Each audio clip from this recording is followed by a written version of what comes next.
Good morning, everyone. How you doing? Hope you had a good holiday and everything coming up. I think my camera's still a little wacky. I'm like super zoomed in, basically. Um, I don't know. I need to fix that, but we'll roll with it anyways. How it is. Let me just actually I'll back up see if that helps. It's a little off. It's fine. Software just like decided to like zoom in a lot, so we'll just do with it what it will. Anyways, we finished Gardens of the Moon. We'll go ahead and go over the last two books in the epilogue and go through all of that. Talk about pros and cons, everything of the sort. And then next week we'll probably do a recap stream for the whole book. Just talk about whatever we want. Maybe do like some tier rankings for certain characters and things of that sort. And we'll see what's happening. Hope everyone had a good holiday though. Hi, Mr. Dad and Daniel in the chat. I see you guys there. Um, yeah, we'll go ahead. I definitely have some like criticisms of Gardens of the Moon, but I mean, they're not anything major overall. I love the book. I wouldn't say it's like an S tier read for me this year. But it's like ranking either in like the highest of B or like low A at the moment, I would probably say, which I think is a good start considering it's like considered one of the like toughest books or like one of the worst books when it comes to Malazan. So, um, but I've thoroughly enjoyed it so far. But it's still like in the A range, kind of like A minus, I would say at the moment. If we're doing like a S tier to like F ranking kind of thing, um, but still great. Let me see here. Go ahead and jump straight into it though. Hopefully everything's looking okay for the stream. Sorry about I don't know what happened. I like plugged it in and then I like typed in I added the new photo file to my computer to have like the screensaver. And then when I did that it like shrunk the webcam. So I'll figure that out for next time. But anyways, it's fine. Looks like it's not too bad. It's just a little close. Okay. And I got my handy dandy notebook here. Let me go ahead and pull it up and we'll go ahead and get started. And overall, I really like the chapters and everything that was happening, though. A lot of interesting stuff. I didn't write down any chapter summaries this time because I felt like I was kind of going through it twice, anyways. So I'd like read the chapter summary and then go through each bit. So we'll just go through each bit as it goes for each chapter and take it from there. Let's see. I would say on a reread, it would go from like an 8 out of 10 to a 9 out of 10 with further context from the rest of the series. Yeah, I'd probably agree with that as well, just from like the stuff I'm picking up on in the beginning, which isn't much um, since I'm new. I did like, not gonna lie, after I finished, I did watch a few like reviews on BookTube to see what people thought. Some people were like super confused, and I'm like, oh, I'm proud. I kind of picked up more than them. Other people picked up just as much as me.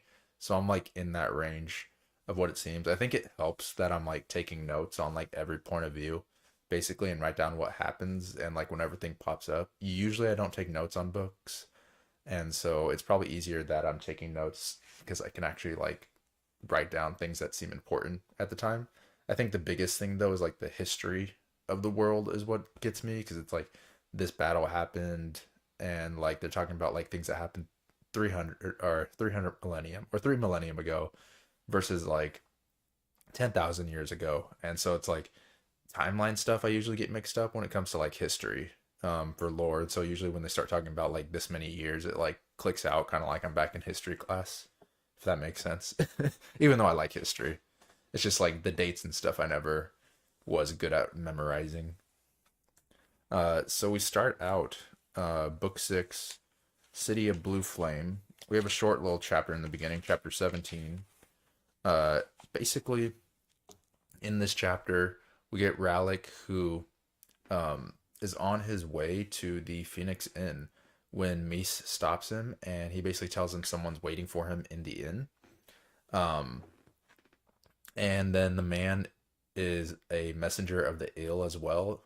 And he basically tells Rallick that the ill is pleased with his actions against Simtal and will back him, basically. So we learn that the ill is supporting Rallick and the crew in their political overthrow of Simtal to bring coal back into the forefront, which we find out is what their plan actually is. I think at first I thought it was like some type of like heist that they were planning, um, for the Mr. Turban ore. But no, it's uh, definitely to get Cole back into power. Yeah, that stuff becomes somehow more and less, more you read, confusing. And dates aren't that important in Malazan. Yeah, I feel like you just need to know like if it happened way back when, how far back. Like, oh, was it a few 100,000 years ago or just like a few 10,000 years ago, kind of thing. Is like the way I'm viewing it. But yeah, so Rallick basically he meets the eel or the eel's agent, which we know is Circle Breaker, as we'll see in the next point of or the next few point of views. He meets the agent. He tells him that he'll back him, and then the two part ways. Nom leaves a message for Murillo saying, "Go ahead with the plan," and we also learn that Turban Orr has contacted the Ocelot to basically protect himself. And I forgot who he was trying to have killed. Exact. Forgot who he was trying to have killed exactly. Because I know it wasn't Rallick, but it was someone else. And because we had Rallick had to kill Ocelot, and we learned it's not sanctioned by the actual Assassins Guild when he meets with Vorkin later, and she says it's not sanctioned. Um, Erickson just starts contradicting himself from book five onwards in terms of stuff happened to a point. So I don't really think he cares about that stuff at all. Cole. Yeah, he wants to kill Cole. That's who it is. Because if Cole's still alive, then Simtal could possibly lose her like stance to power if anything were to happen to him, and he knows someone's after him now since Lim was killed. Um, yeah, thank you for the reminder there. So Rallick is basically going to protect Cole and do all that, but this is where we first learn about Ocelot and Ocelot working with Turban Orr in the background, unsanctioned, not part of the actual Assassin's Guild in terms of contract and things of that sort. That's basically it for that viewpoint. We then go on and we get Baruch and Rake once more having a conversation. Baruch is basically mad that Rake allowed Lorne and Tool to enter the barrow and eventually awaken the Jaghu tyrant. Rake explains his plan for the Jakku Tyrant to be released so that he can kill it and eliminate the threat permanently going forward. He also explains that Lassine's plan is to keep Daru intact, so she will try to kill Baruch through Vorkin. Baruch doesn't really believe it, I guess, and we see it's to his detriment later because even like later when mages are getting killed, he's like, "Oh, I should have believed Rake when that happened and should have like listened to him," basically. Um, and then we also get Baruch shows Rake what happened to Mamet as well. When Mamet, this is also foreshadowing for the ending. Mamet basically tried to learn what was happening at the Warren, and he went into his Driss Warren to learn about the tyrant, and basically got trapped.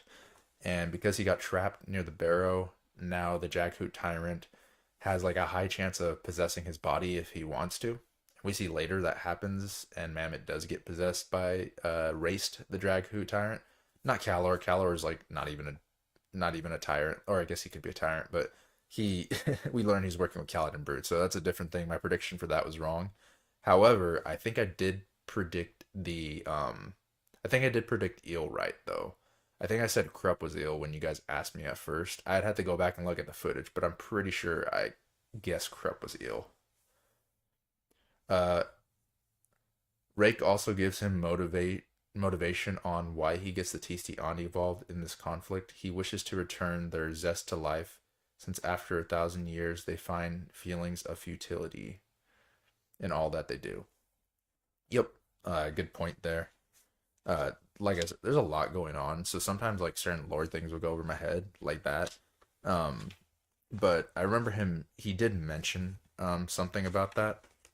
Uh, when it comes to futility, and basically I remember him saying like he's questioning why he wants to do this fight, why he wants to fight at all. They can be safe, and I remember he talks about being a leader to Moonspawn and how they would never really follow him if he was the type to like break vows and everything. And so he once first of all can't break any vows that he makes because no one would follow him that way. And then also like you said, fight to not feel like everything is futile. Um, but so we go after he sees Mammoth in this state. We cut back and We cut back to Circle Breaker. We don't. I don't think we know Circle Breaker's actual name yet. It's still just Circle Breaker. But we get a scene with him leaving the area of the Phoenix Inn, basically, and confirming that he's the agent that was working for Eel, because we didn't know it was Circle Breaker at first that was in the inn meeting with Rallick, but it's basically confirmed. And then we then cut to another point of view where there is a man that meets the eye, or sorry, meets with Mies and Eralta, and an old lady watching Circle Breaker who's also a spy. So we see that okay, there's more than meets the eye to Mies and Eralta, and they have like some type of spy network, and they're doing something. Considering like what we see they do in this book, they become a lot more important versus in the beginning. We're like, who the heck are these ladies that are covering for Sorry? Why are they covering for Sorry? It makes no sense, but there's some motives behind them, and they have some skills, as we learn later, with what they do with Lorne. And uh, I guess I don't know if they're working for Brood. Um, I don't think so. They might just be protecting Crocus. Yeah, Circle Breaker is kind of an Erickson self-insert, though it is only really ever implied in the epilogue. Interesting. We'll have to reread the epilogue when we get there, because I really like the epilogue with Circle Breaker and Crocus. And I like the parts with Circle Breaker when like he's basically free. I said like add a little prediction because I think he's like, oh, Krupp said he's like, oh, I'm gonna retire Circle Breaker after tonight, so he won't need to do anything. When he said that, I'm like, okay, he's dead. We all know when people are like, oh, you're about to get your happy ending, it means they're dead. No, he didn't kill him, so it's good that he didn't like fall into the trope of doing that. Um, but that's interesting. That he's a self-insert. That might be why. So we might never get his name actually, if that's the case. I guess we'll see. Yeah. Erickson is the goat of prologues and epilogues. Yeah, he is really good at them. I like the emotional impact of the epilogue and where it set everything up. Kind of makes me sad that we're not going to continue on with them in the next book, but I know the next book's like even better, and there are things set up at the end for the next book that we see, at least in the title, because I know the title is Dead House Gates. If we do get a Dead House Gate, they literally say Dead House Gate at the end with the house that pops up in Simtal's estate. We'll get there when we get there. It could be totally separate. And like I know there's gates and warrens, so it could be the birth of a new warren. We'll talk about it when we get there because that quite frankly that's a lot to talk about.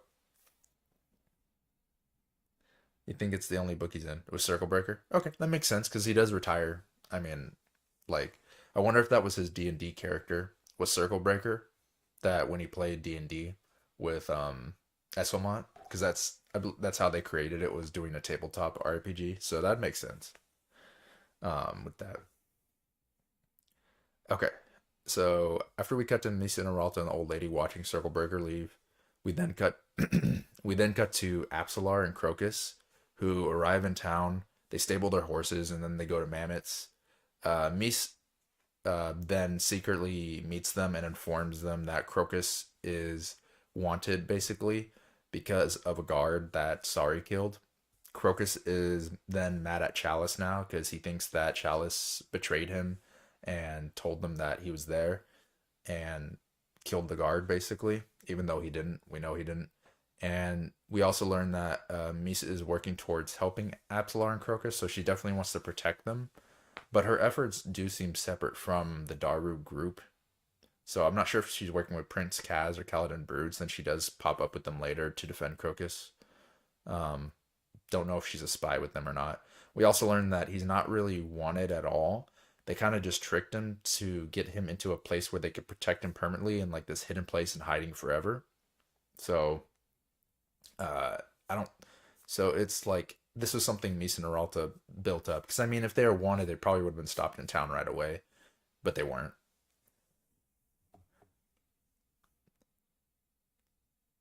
The final line is Circa thinking to himself what it would be like to no longer be anonymous to the world.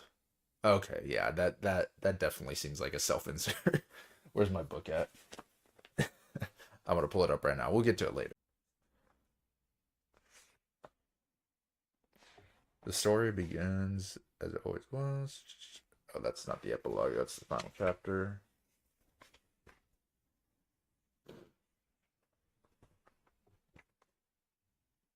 Circle Breaker slowly nodded to himself. The eel would be delighted with the news, not to mention greatly relieved. Then he returned his attention to the west and wondered what it would be like to no longer be anonymous to the world. Yeah, definite self insert now that you guys mention it. I could see it. Because, like, I mean, he's literally saying it. saying it. Um, let's get back to the main event. Uh, yeah, so Apsalar and Crocus arrive. There's like this fake them being wanted thing with Mies and Aralta, who I believe are working for Brood and Kaz. It's not really specified um, if they are or not. They could have just been following Crocus the whole time and protecting him as like a Phoenix in resident kind of thing. So they might not be working with them. Um, but basically, Apsalar then during this whole like situation with Mies feels like a memory coming, and she mentions when the word assassins mentioned, she thinks of like the rope, and her memories are still being tugged at. And we learn later like the implication she has with Riga and how Riga's been protecting her like a filter, and she's just a very interesting character when it comes to all that stuff, um, because of the implications and what everything really means with her. Uh, Next, we cut to a point of view of Sarat, the Tisti Andi assassin, who is second basically to Rake when it comes to power. She says it at least that she's second. I don't know if she actually is, but that's what she claimed. Behind Brood and Rake, of course, but for the Tisti Andi behind Rake, I guess. Um, and she's basically hunting Crocus and plans to kill the old lady and Mies to get closer to him. We also get confirmation of Sramp being the one that chased Crocus in the very beginning of the book. She claims that it was her. So it was definitely the Tisti Ani were the ones that were dressed in black, not the Claw. Um, and she also, this is also where she states she's like the next strongest behind Rake. But this is what we basically learn. And we see Brood and Kaz have been preventing her from actually killing him. And part of it, I think, is also dumb luck with the coin with him because he's like, it's the same thing that happened with Sari when Sari was going to kill him every time. She'd find an excuse not to and delay it. And part of that is Opon's luck coming into play, at least the way I was viewing it. Um, let's see. After that point of view, though, we then cut to Krupp and Murillo. They arrive back at the inn, and Krupp reveals he knows about the plan and that he will chaperone the two of them. Afterwards, Murillo then leaves and is greeted in an alley by Circle Breaker, who has a message from the ill. So, I mean, we know Krupp is the ill, and so he gave Circle Breaker the message to give to Rallick, and he, when he's saying he's supporting him, it's obvious now, like where it's going, and Murillo figures it out, and then I think he just confesses it to Brooke. I don't know if Brooke actually finishes out, but he's kind of like pinned in a corner because he can't really meet the ill without knowing that it's Krupp, because it's obvious that it's Krupp um, with it. But after that, we then cut to Rallick, and he catches up with Cole. This is near the Belfry, I believe, and then he gives Rallick. Cole gives Rallick some like special powder with weird side effects that helps Rallick hunt down Ocelot and prevent magic. They don't explain that it's auditorial power powder at first, but they do like talk about the color looking like rust. And so it's like obvious that that's what it is when we learn later. Not right away, but I picked up on it later that it is from like the same mountain or cave that the auditorial sword was crafted from. And it has weird side effects on him. Like, for example, when he gets a stab wound, he feels as though it's been like bleeding out this whole time, and then really it's like looks like it's already been healed for a week. So there's weird stuff going on with him um, by side effect of the power, and then he's also still like it's lingering as well, and he gets certain immunities to uh, the powder. Yeah, Atataral dust. Yeah, that's like a hard word for me to say. It's like a tongue twister for some reason. I think it's all that tartar or Atataro. It's not that bad actually. But anyways, yeah, and that's basically it for chapter 17. It's a really short chapter. Kind of just a setup one for the climax. As we see, there's a lot of stuff that happens later, and a lot of things they have to like handle and do. So, I mean, it's good to get that chapter in now, and it was short and take much time with it. Book 6A. Oh yeah, book 6 is really short. Book 7 is pretty long. But I was like looking at Deadhouse Gate in the future because they only have like 4 books per novel, and some of them are like, I think one of them is like 200 something, maybe 300 pages. So we'll have to figure out how to break that down next week. I don't know exactly how we're gonna do it, if we're gonna split a book or not. We'll have to see. But some of them get pretty big because I guess like the book size might start to shrink. I don't know if he does that later in the series where it's like 4 parts for it, or if he like some books just have more sub books and some books have less. The final book of Deadhouse Gates is just under half the chapters. Yeah. So that's definitely one that we'll have to like split up, to be quite honest. I don't think we'll be able to cover one book in one week. What we'll figure that out. I think next week will be like a planning week slash we'll do some um I'll probably it won't be as cool of a stream setup because I have a face cam over there, but this way I could get my computer up and running at the same time, and then we'll probably do like a character tier ranking and maybe something else. I don't know quite yet. I need to see what else we can do, but definitely a character tier ranking and then like a scheduling thing. It'll be a nice, fun short stream. 10 is 7 sub books. Book 2 is 9. Book 2 to 9 are all 4. Yeah, fourth book in each novel is normally huge. The final sub book is still the longest sub book in the series. Okay, that's good to know. Um, yeah, so it's basically all 4. So I mean, that helps with like setting things up, to be honest, except that they're not easy to tackle exactly when we get there. Um, which we'll get there. I guess this is the shortest book of them all, I'm assuming. Only at like 650 pages in the mass market. Uh, and so I know the next one's like 850. I assume they keep getting bigger from there, or around that size. But we'll see. Yeah, Gardens of the Moon is by far the shortest. Yeah, this was the easiest one to get through. I know from what you guys say though, like all the writing styles and everything change up. Not change up, but it changes how it's like done because the first one was more of like a screenplay. So the things are prose and the way he handles point of views and certain things is gonna change. So it'll be interesting to see how that changes, and that could be part of why it extended. Because I think at first the point of view switches weren't bothering me. They still weren't bothering me fully, but you could tell it was definitely like made with a movie in mind or like some type of like visual media in mind because of the way they would switch back and forth the characters so quickly. I think I like would kind of like to sit in the point of view a little longer because like I'm like, oh, I got a paragraph, and then I switch away. Like, so it'd be nice if it's like a few more pages per point of view before we switch over. That's like really my only complaint with the point of view switch is like how quickly it happens, but it's still succinct and makes sense with it. I just kind of wish we could like keep in the characters we're with a little longer because I'm so used to point of view switches happening between chapters and not like within the chapter itself, if that makes sense. Yeah, it's more refined writing for sure. Most of the really quick point of views occur in large battles in future books. See, that's fine.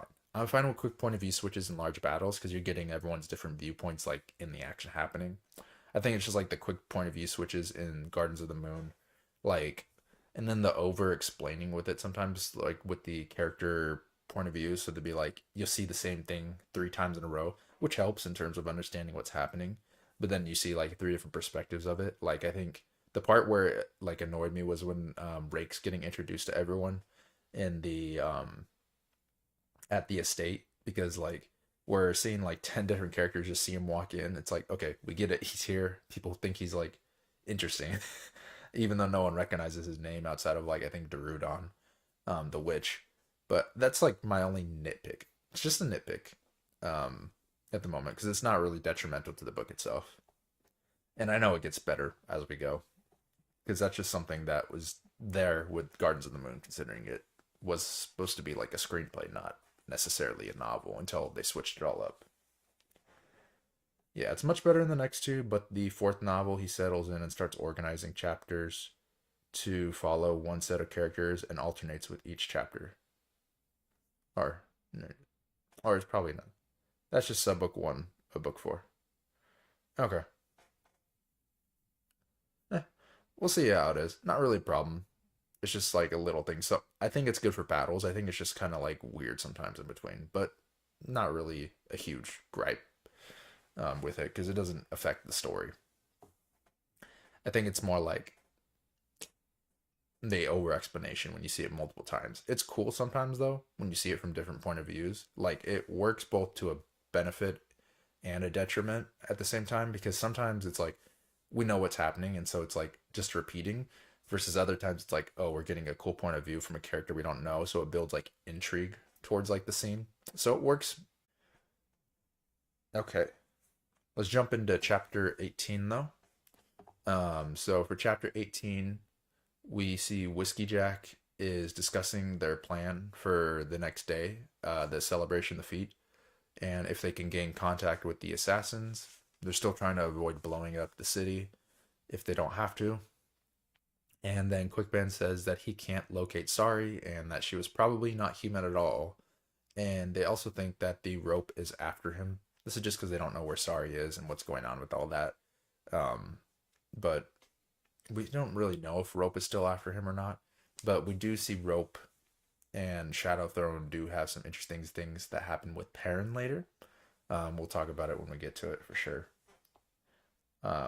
See, I think most of the future books are also far more spread out than Gardens of the Moon as well, so it works better. Okay, that makes sense. Yeah, so after we get Whiskey Jack and Quick Ben and all of them talking about their plan, we then get to Perrin, and Perrin's with Cole, and they arrive in Daru, and they basically are heading to the Phoenix Inn. Cole's in like really bad shape. He doesn't want to talk to like normal healers, and like the soldiers recognize him, and so they help get him to the inn. But that's all they're gonna do basically, because I don't know if he's like wanted or if there's like a taboo against Cole, but they're like kind of afraid to be seen helping him per se. But they're like, we're gonna help him anyways because he was a soldier with us. Um, but they get him there, and then let's see. Maybe it's something that isn't as present in future books, but I think of it like Midnight Tides, where chapters are normally confined to one side of the conflict until the convergence. That makes sense. Try to explain. Oh, okay, got it. Yeah, no worries. I appreciate the no spoilers. Yeah, so after Perrin and Cole get there, we cut to Rallick, who is climbing the belfry, and he's on the brink of exhaustion. It feels like he's been climbing for like days, and I think this is a side effect of the dust. Um, and then it then cuts back away. That's just a short-lived section. Goes back to some of the guards recognizing Cole, deciding to help, like we mentioned before. And then Perrin also spots Rallick climbing the belfry, but he just kind of like ignores it and doesn't tell anyone. Which I mean is to the benefit of Rallick because he doesn't want to be discovered.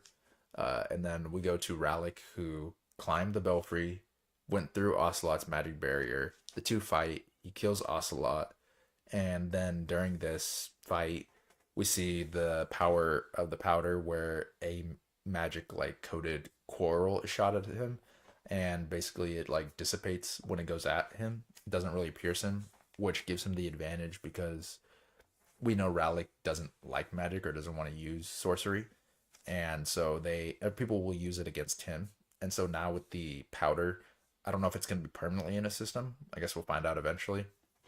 But with that powder in his system, it makes him immune to magic, which he doesn't use. So it like evens the playing field, and if anything, gives him an advantage because it has like a secret uh, that people won't realize when they're fighting him.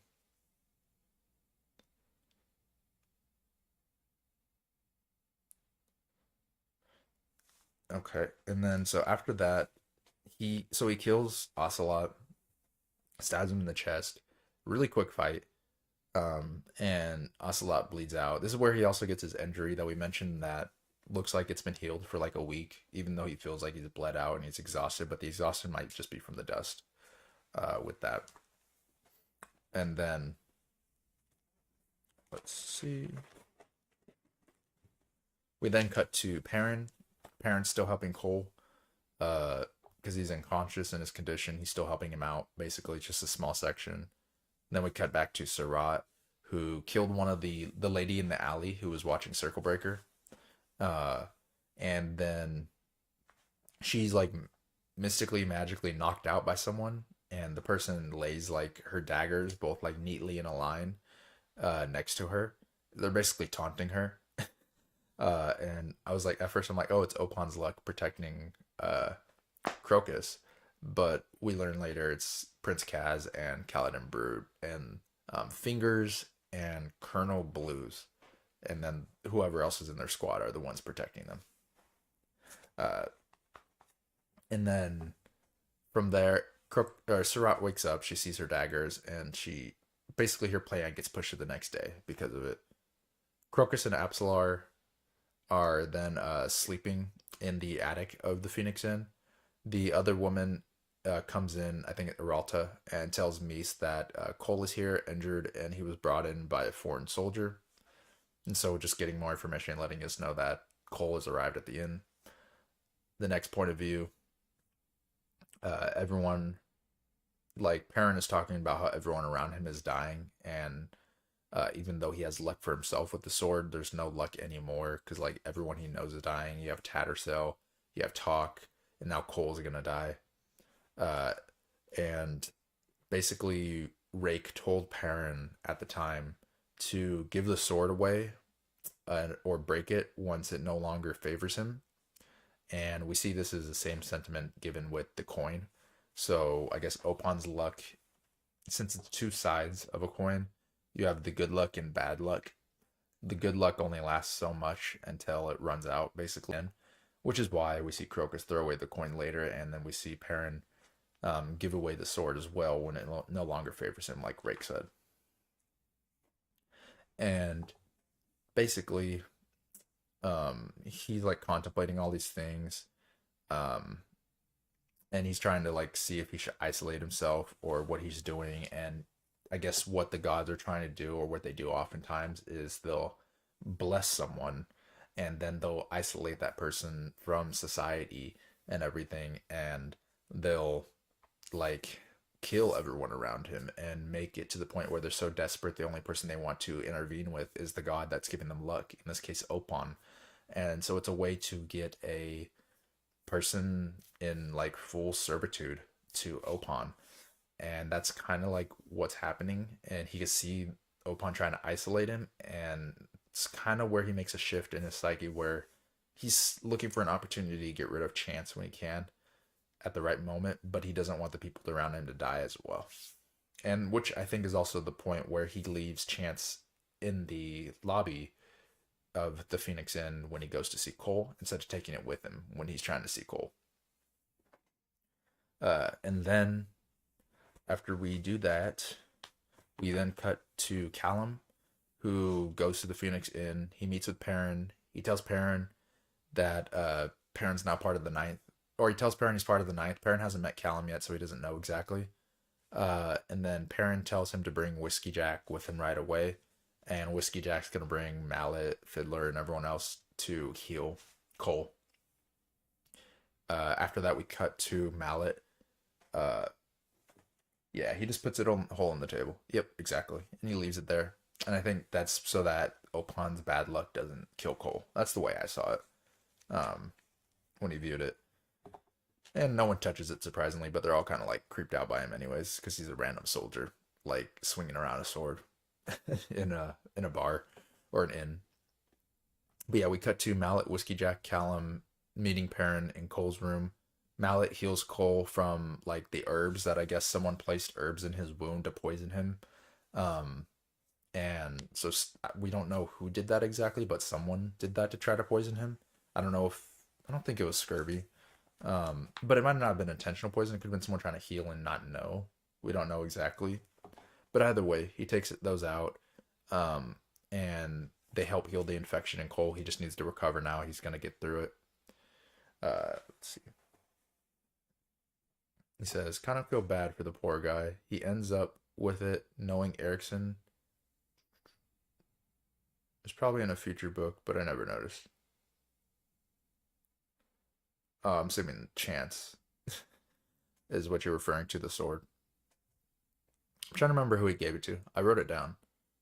Oh yeah, he gave it to Shadow Throne and the rope. That's who he gave it to. Within knowing Erickson was probably in the future. But yeah, they heal Cole. Um, Perrin informs Whiskey of what he knows, everything going on.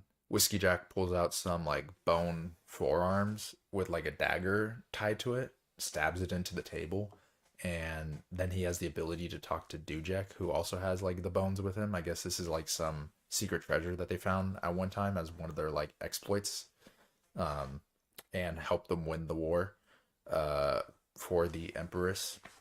Uh, but yeah, they talk through like the forearms, and basically the two converse about how Tayshrin is trying to kill him and release the tyrant through Lorne.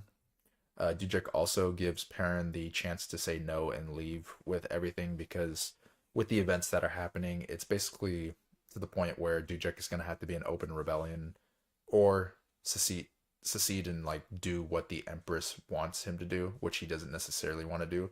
So he's given Perrin the chance to leave and get out of this situation. And of course, Perrin doesn't. I mean, but it's fine. We see how it goes. And I like the development of Perrin at the end of this book. He actually becomes one of my favorite characters, to be quite honest, even though he wasn't in the beginning. But yeah, this is the point where Perrin basically officially joins the Bridge Burners. And now we get things to proceed. We also learn here about something called a Panian Seer. I don't fully know what it is, but I know it's something to be worried about, I guess, or that like the Jakku Tyrant would be worried about. It's something interesting. We don't really know much of what it is yet. The bone phone. Yeah. Is it that what people call it, the bone phone? I mean, it's a pretty useful tool, but that's funny. Um, yeah. It does make sense to call it that. Yeah, and then after that we cut to Lorne and Toll. They basically stole something and called it was called the Finnest. It looks like a little acorn. They stole it from the Jakku Tyrant, and it stores like a majority of his power. Not all of it. He's still powerful without it, but a majority of it. And then Tool also asked Lorne if or sorry, Lorne asks Tool if the Jaghut were peaceful people before the Amos tried to hunt them. And Tool kind of confirms it that, like, yeah, they were peaceful people. And then we went to war with them and hunted them and changed them and, like, birthed the tyrant. It's kind of the way Tool sounded. He didn't say that, but, like, it was kind of, like, implied by his tone and everything happening that, yeah, it's kind of our fault that the Jaghut became what they were. Yeah, they're kind of self-contained of the Jackhoot's Omtos Felid. Contain warrants. Okay, so the Finished are like they're self-contained warrants, basically. Like warrants of power for them. Okay. That makes sense. Yeah, and that's basically it for chapter 18. Another short chapter. This first sub book's really short, as we know. Um and it's gonna get long and exciting as we go. But chapter 19, might as well get to it. Crocus and Apsalar are still hiding. Mies leaves and tells them to stay put, basically. Of course, they don't listen because Crocus is a dummy. And Apsalar and him Diarl Chalice, basically, and see if she actually betrayed him. Uh, let's see. Which is crazy to me that he's as powerful as he was, severely handicapped. A lot of people confuse the Finnis and the Azeth. Yeah, I wasn't sure what the Finnis and the Azeth were. I know it's like separate, but like I think part of that's like the way the action's built in the end, because I guess our characters don't fully understand it either for the most part. They keep mentioning like Azeth. Um, you guys will probably have to explain that to me in any like spoiler free way you can when we get towards like the later part where the Azeth sort of destroys Raced or captures him in Mammoth's body. But yeah, it is crazy though how strong Raced is like without full power. He's literally like fighting dragons and like erupting like mountains into volcanoes and magma and like destroying like the planet just because he wants to. He like turns his head and like cracks like a bunch of stuff, brings rubble up. Like he's literally destroying everything without trying, and his body's falling apart and he's weak, super weak. Um, so it'd be pretty crazy to see like would people be able to even stop him if he got his finished? The Azza does get explained a lot more in book two, which you can probably guess from that title of book two. Okay, yeah, makes sense because Deadhouse Gates, we see like from the Azza, like the Deadhouse Gate house thing is like built up and like put in place. So that makes sense. We'll learn more about it in book two. That isn't Raffo. Is that there's a reason it happened that way and it makes sense. Okay, makes sense. Yeah, I assume it's gonna be like that, where like once we learn more about how everything works, it'll make more sense. But right now, it's like, what kind of happened? Some vines popped out, and then they claimed to be Azeth, and they captured Mammoth, who was raced, and wrapped him up, and like you're like, what's going on here? So it's a lot happening. It seems Deus Ex Machina ish, but it's not because I know it's gonna be explained. It's just like a patience thing where you gotta be like, okay, we'll see what's gonna happen later, and then it's gonna be like, oh, there we go, and it's gonna all click, kind of thing. Like I trust in Erickson based off what everyone said to explain it uh, in future books when we learn more. So I'm not worried about it versus like other offers. It doesn't seem like a Deus Ex Machina because it's gonna be explained basically. Yeah, one of the problems of the end of Gardens of the Moon is that you don't truly understand the powers of individuals involved. Yeah, I think that's part of it as well.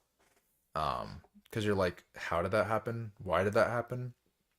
Is that even possible? And we just don't understand the magic system fully because he doesn't spoon feed it to you. So once we know it, it'll make sense, and that's why rereads will be great when we eventually do reread. If I ever reread, kind of thing, I probably will reread this because like Wheel of Time after finishing it, I'm like, I don't think I really need to reread Wheel of Time. This one, I think I might enjoy more with how he's setting everything up and like fully understanding it from the beginning. I definitely won't take notes on the reread. That'll make it a lot quicker to do a reread. Don't care. Dragons are cool. Yeah, exactly. He does a good job with the dragon battles though. With the Soul Taken and Solana and all of them, and then I guess uh the demon at the end who can also like turn into a dragon or shapeshift. Um, Everyone who does reread say they do enjoy all the books more, and that's great. Honestly, I've never been one to reread series though. Just to be quite honest, like I always kind of just move on to the next thing because I'm already a slow reader in general. So like spending time to reread takes away from like newer books. So I'm not really one to reread. But if I were ever to go back, maybe in like 10 years kind of thing, like it wouldn't be a reread in like a year. It'd probably be like 10 years later, be like, oh, let me read this again. And then I'll look up like podcasts to remember like the magic system. Um, because I'm not gonna like fully remember everything. But I don't know. That's something I want to get into is rereading more, but at the same time, I want more time for like new books, if that makes sense. I think most find it a lot easier to emotionally attach on a reread. Yeah, that makes sense. I mean, I didn't have a problem attaching emotion with the characters, but I know some people do, but I think the characters are actually the strong suit of Gardens of the Moon, to be quite honest. But yeah, so Crocus and Absol basically they don't listen. They leave the attic and they go to Darl Chalice to confront her. And then we cut to Surat, who finds them and tries to kill them, but then an invisible hand stops her. Once again, Colonel Blues and Fingers preventing her from attacking. And then we cut to like a little thing where the two of them head to the hiding spot, which we learn is the Cruel's Belfry. And then we cut back to Murillo, who finds Rallick in poor condition, and Rallick has no sense of time or self. His wound looks to be a week old, and the powder is gone. Murillo says he's off to see the eel, and he has a hunch who it is. We learn it's Krupp. Then we cut back to Baruch, who wants to meet with the eel, and Krupp is gonna like schedule that. He's like, oh, you're gonna meet with him at the estate, and so he's setting all that up, even though he is the eel. And then we cut to Whiskey Jack. He warns him about the Panian seer once more to the south, who is starting a holy war and a genocide. And he tells Perrin to stay at the inn. And then they leave. Perrin always gets left behind because I guess people don't view him as useful. But he comes through though in the end with that. And then lastly, we've got two more point of views before the end of the book. And then we go to Lauren and Toole, who depart. Her plan is basically to take the Finnest into the city, bury it, and then let the Jakku tyrant awaken and come to the city in 2 days to destroy the city, trying to retrieve the Finnest. And then we have Crocus and Apsalar, who reach the top of the belfry where they find Ocelot's dead body. And for some reason, Apsalar can also see in the dark now, apparently. She has night vision, which I guess is useful. I don't know if that's something that's like a remnant from when rope went in her body. But she has night vision. They also see that the moon, like behind Moonspawn, is like glowing red, as well, and so it's like a very ominous type of like mood that's there at the end of the sub book. Before we go into the final sub book, which the feat, which is all about the celebration and the ending. Let's see.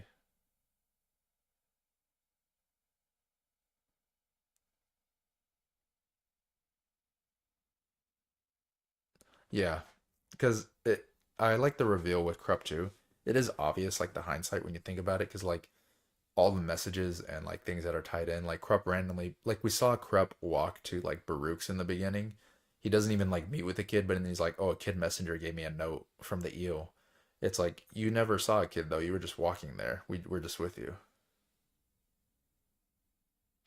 The little title drop there. Oh, Gardens of the Moon title drop at the end. I was trying to fill in a play. I'm like, where does this title come into play? Gardens of the Moon. Let's see, chapter 18. On chapter 20. There we go.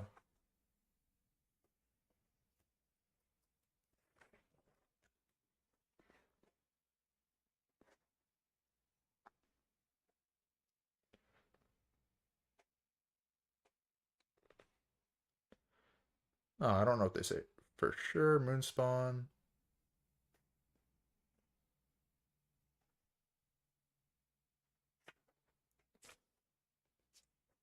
Yeah, I don't see the specific title drop there. Oh, here it is. Okay, you guys got me. The moon's ocean, Growlin Sea, that's the big one. The Lord of the Deep Waters living there in the name Growlin. He tends vast, beautiful underwater gardens. Growlin will come down to us one day to our world, and he'll gather his chosen and take them to his world. And we'll live in those gardens, warmed by the deep fires, and our children will swim like dolphins, and we'll be happy since there won't be any more wars, no empires, and no swords and shields. Oh, Crocus, it'll be wonderful, won't it? The stories of Gardens of the Moon. Got it. Okay, the stories of it. I was like, yeah, I don't think they said Gardens of the Moon specifically, but they do refer to it. It's cool. I like that. See, that's just like one of the examples of like the beautiful imagery and everything that he can like that he brings in with like those stories. And it makes me excited for future books because I know it gets even better compared to book one, where it's like sometimes his prose will really be on point with like describing everything with the imagery. And then like later, like it's still always good, but like it would be interesting to see if his prose level is elevated throughout fully versus just like certain moments. Like I think chapter one, he does a really good job at like beginning chapters. Like chapter one, I think is still one of my favorite chapters in the book with the intrigue, everything it brings, and the prose that he was using. Okay, so we're gonna get to book seven. We got the long final one here. We're already almost an hour in, um, but we'll see how quickly we go through it. Book seven, the feat, which is about a celebration, like a New Year's celebration, basically. So we start chapter 20 with Murillo. He's walking around and he ends up running into Krupp cargo that he's holding, which happens to be masks that he's giving to them for the celebration. Um, and basically, Krupp was able to get himself an invitation to Simtal's feet and is going to assist Murillo and Nom at the estate. Murillo also confronts him here about being the ill, and Krupp doesn't really deny it. He's just like, yeah, kinda. He's like wink wink kind of thing. And he's like, well, I guess my ploy has been tricked, so I gotta like kind of like it's my last day basically. I think pretty much everyone agrees in terms of the main 10. The prose peak is in book 8, and it's really just beautiful from beginning to end. That is going to be exciting. I love me some good prose. Yep, and so after we learn Krupp is ill, we cut to Rake and Baruch discussing Feet, and Rake says that Rake says to be worried about the Ikarim's gifts since 1,000 years is not that long. So I guess Ikarim gifted Daru like certain things and predictions, and he's like, I knew Ikarim basically, and he was a good dude, and I trusted him, and things he said is true. 1,000 years isn't that long either. I've been alive for like 30,000 years, so you got to think about it. It's not that long to predict forward if you're immortal, basically. Um, yeah. Getaron's Eve and Feet are basically New Year's Eve and New Year's Day. Okay, that helps. And I know there's like a lot of stuff with the tusks that they mention. Um, but yeah, and then Ikarim has like this thing that he gifted to them that's predicting. It's kind of like reminds me of like the Mayan calendar where they're like, oh, in 2012 the world's gonna end. They predicted everything based on the stars, kind of thing. That's kind of what I got from it. But during their conversation, it's also agreed to that Rake shall attend the feat in disguise, and that Baruch shall meet the eel. And then Mamet then wakes up, and he talks to Baruch about Crocus, and Rake lets Mamet know he will talk to him at the feat. And at this moment, he like knows something suspicious about Mamet. I feel like he doesn't want to say anything to Mamet because like he could be a spy for the Jakku tyrant without knowing, kind of thing, maybe. And so he's like, I don't want to give any information out. So he's like, I'll just talk to you at the feet. I'm not going to talk to you now. And then he has no intention of really talking to him at all. As we see, he just like he's automatically suspicious the moment he wakes up. Yeah, Ikarim is a Jaghoot with a trail companion. Krupp erases Murillo's knowledge of him being the eel. Yeah, I think it's a temporary spell he puts on him though, right? Because I think he says like it's gonna wear off later at the estate, like the spell he put on him. Which is why he's trying to get everything in place before it goes there, and it does wear off because he does refer to him as an eel later. Yeah, the feat I think is one of the things from Erickson's D&D campaigns, from what I remember.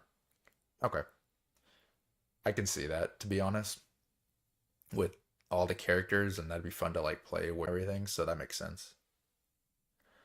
Uh,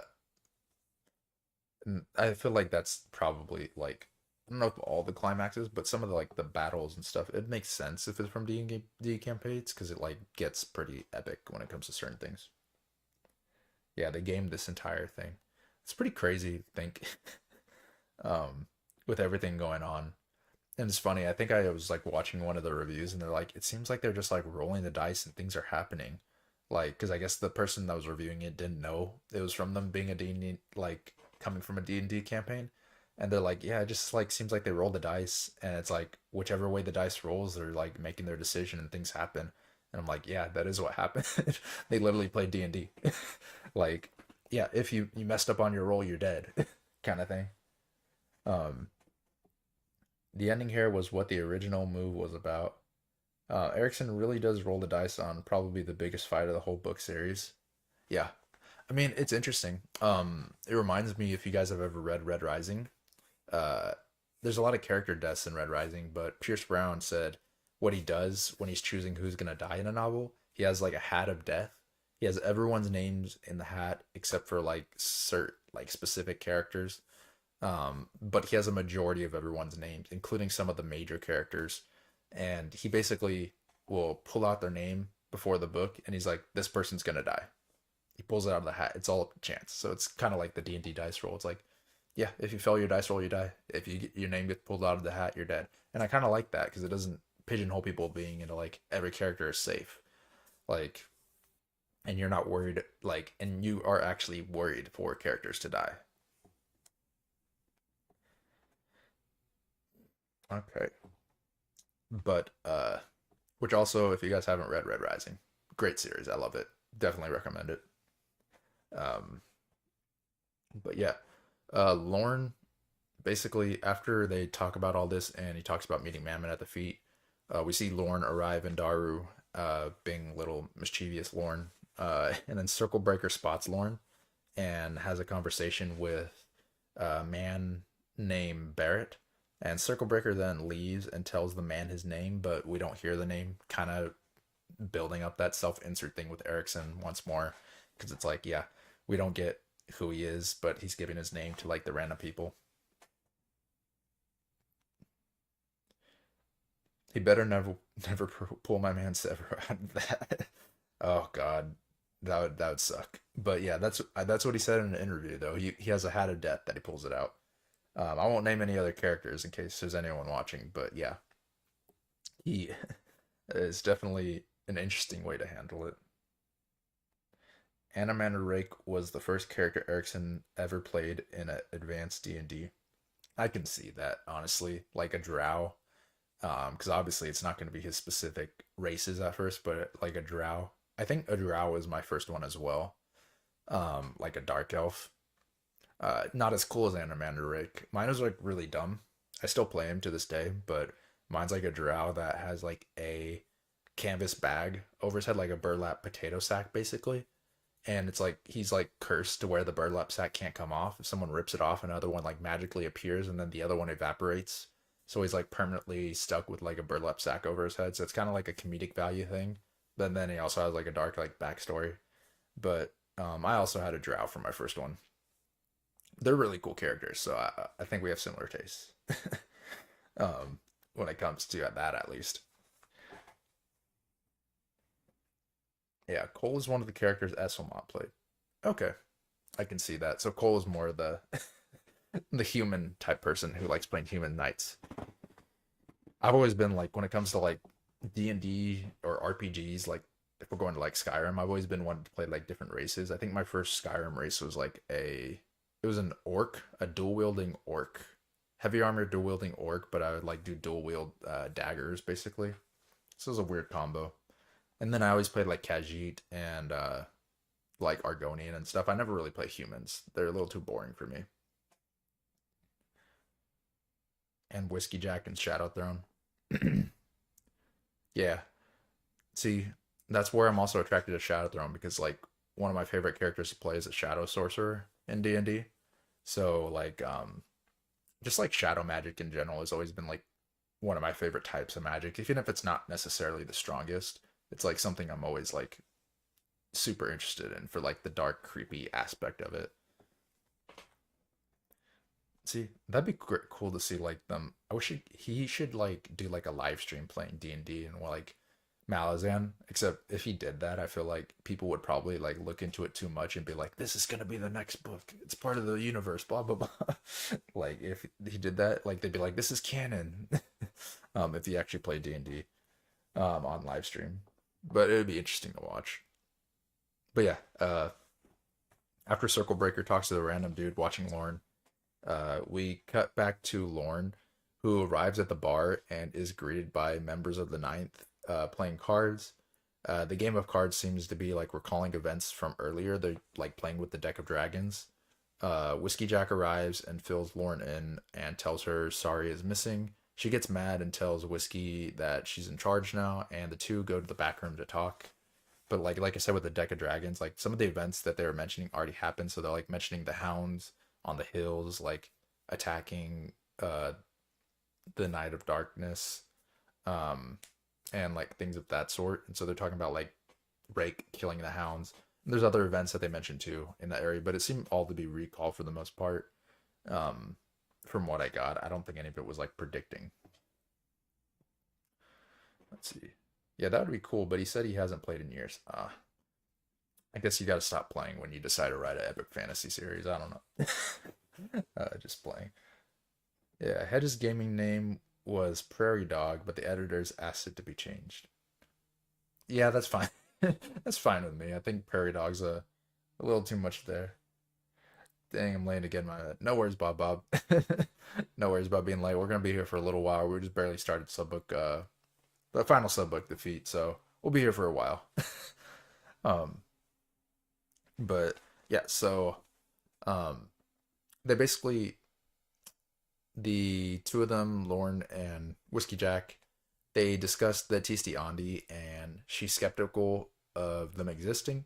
They also discuss his plan, and she leaves Quick Ben, or she's about to leave, and then Quick Ben's like hiding in a tunnel. Whiskey Jack's like, "You should use that tunnel to exit." She's like, "I know where the exit is," and she goes the other way. Quick Ben comes out, and the two of them then talk about like fooling her basically, and they're kind of like not playing. They're playing in their cards close to their chest because obviously they don't like her and they don't want to die.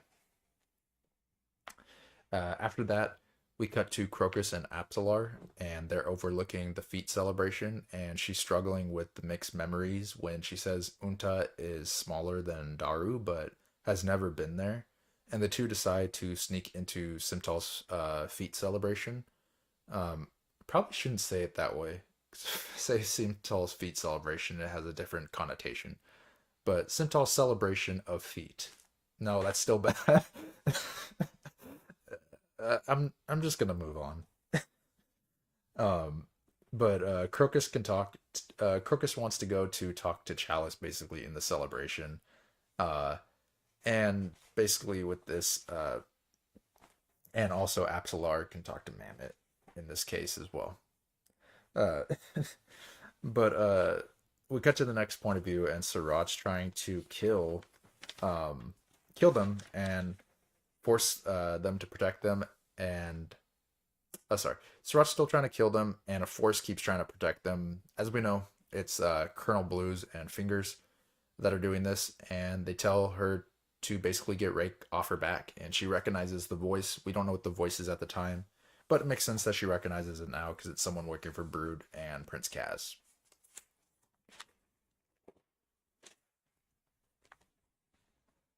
Well, if it help, oh, so it's like Fete. Okay, that does help because this way I'm not talking about feet celebrations the whole time. Fete. Okay, Mr. Dad or Long, if you know who. Oh, yeah, I'll just ignore that for now. Seems like a future thing. Okay. Um, let's see. Yeah, we cut to Crocus, and he feels as though someone is watching him. He keeps doing this every time Surat's watching him. He like cuts to a point of view where he's like, "Huh, did I see something there? Was that the wind?" Um, he's such like a dumb luck kind of thing, where he like should notice stuff, but he's just so oblivious. And then we cut to Raced, the tyrant, who is now awakened, and the Finnest we learn holds some of his power. As we was explained, it's like a warren that's keeping his power there, or like a reserve warren. And then, excuse me, and then Raced was placed in the barrow. We learned by his own people because they viewed him as a tyrant, as explained, and like the things that he was doing was abhorrent, the way he was treating people and like becoming a warmonger, and his people didn't like it, and so they forcefully placed him in the barrow to like basically keep him there permanently.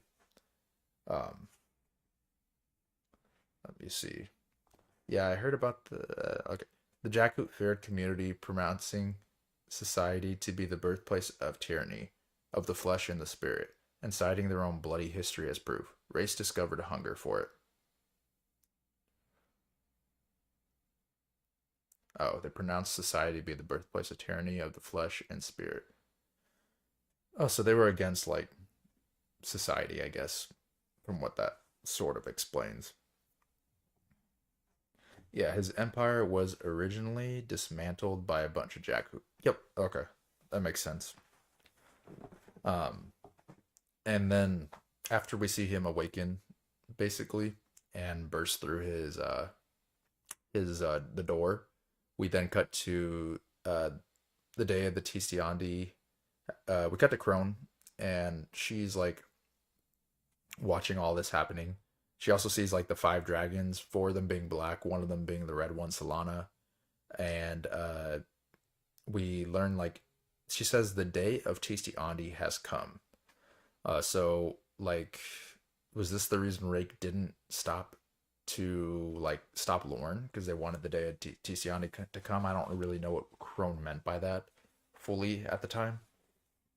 Um, but we then cut back to Raced, who basically uses his Warren and he makes the mountains erupt and the earth get destroyed. And he at first talks to the dragons and he's like, if you join me, I won't kill you, kind of thing. Um, but instead, they don't and they start fighting. And basically, he's strong enough to where he's injuring some of them, even though his body's like falling apart and he's using his Warren to keep his body like in place as it like falls into pieces. He's still strong enough to keep himself in place and also to like fight off the dragons. And he actually, as we see later, he runs two of them off and he injures Solana as well. Um, he has enslaved the Talani Moss and eventually got them to start worshiping him, even when he never met them. I think Crone more just says that the Tisti Andi are coming. Oh, okay, that makes sense. I know she likes to say stuff in certain ways. And I found it interesting as well. When he first saw a human, he's like, "What is that?" He didn't recognize humans. He's like, "They look kind of like Talani Moss, but you're irrelevant," and he like destroyed them when he saw them. Uh, but yeah, that's the end of that chapter though. And from here on out, it's pretty crazy. From here on out, like I think I still have like 100 pages to cover, so this might be a longer stream than normal. We'll see. Hopefully my camera doesn't die. Made sure to charge it, but still, I think it only lasts like 3 hours. But I don't think we'll reach that. Okay, chapter 21. Lorne buries the Finist in the garden, and it's basically her last mission now that she states is to kill the coin bearer. We also get a really good quote on page 562. Let me pull it up from Lorne. I really ended up liking Lorne. I know she's like kind of, I guess, the villain if you think about it, but I like her inner turmoil that they build up with her. Um,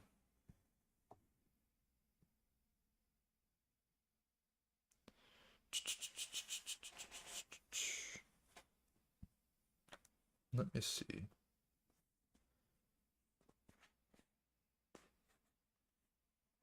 She says she'd seen them all before, those faces. She knew them all, knew the sounds of their voices, sounds mired in human emotion, sounds clear and pure with thought, and sounds wavering in that chasm between the two. Is this, she wondered, my legacy? And one day on like to talk about other stuff as well. Uh and basically she also says,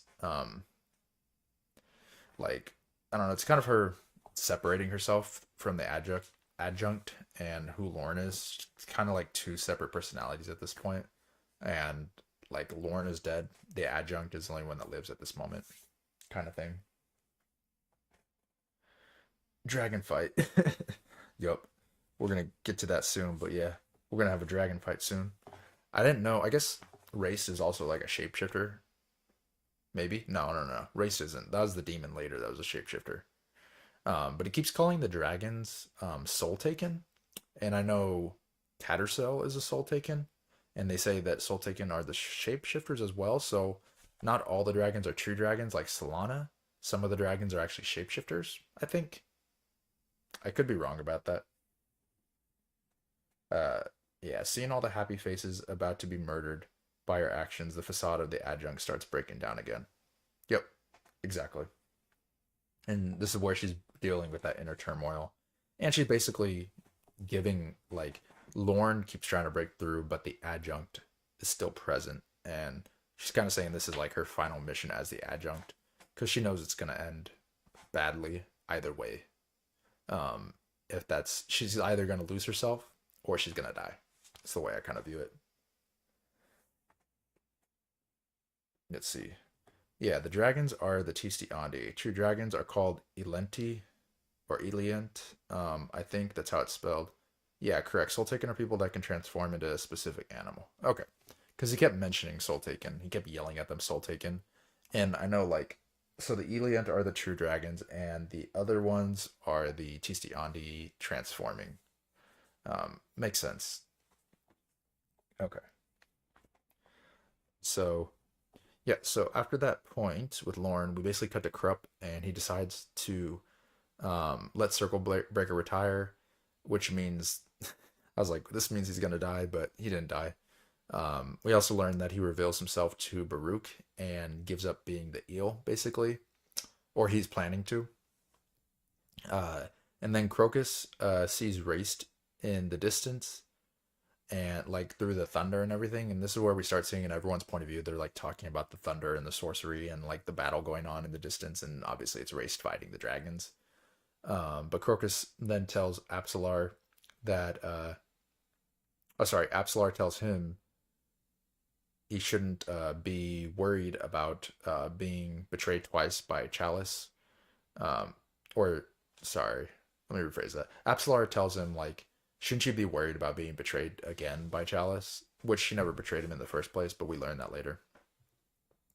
And then he also sounds like he is in denial, but the two of them then leave, and he's basically falling for Apsalar when she's holding his hand.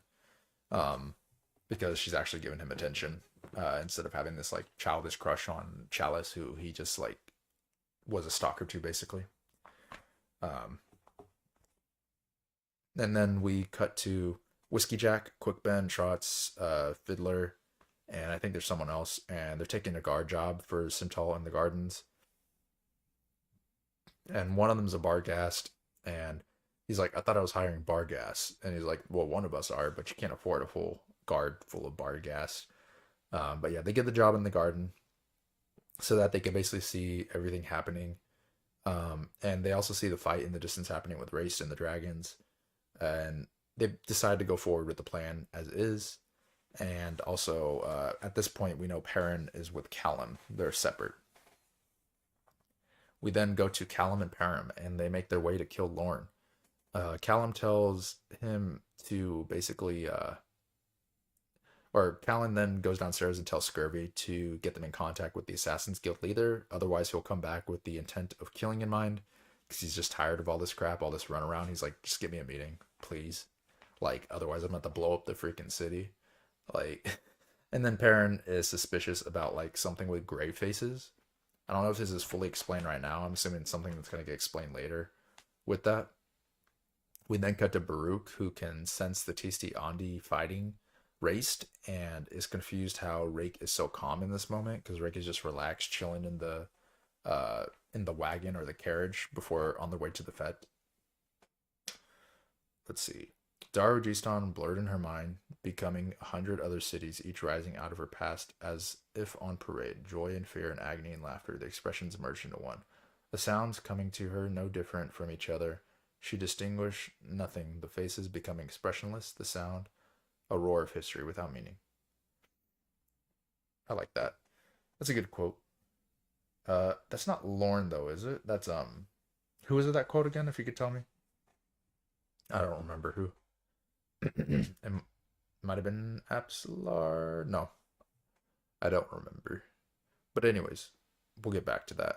But we cut to Orr and Simtal. They basically greet Baruch and Rake when they arrive at the fete, and they don't recognize who Rake is.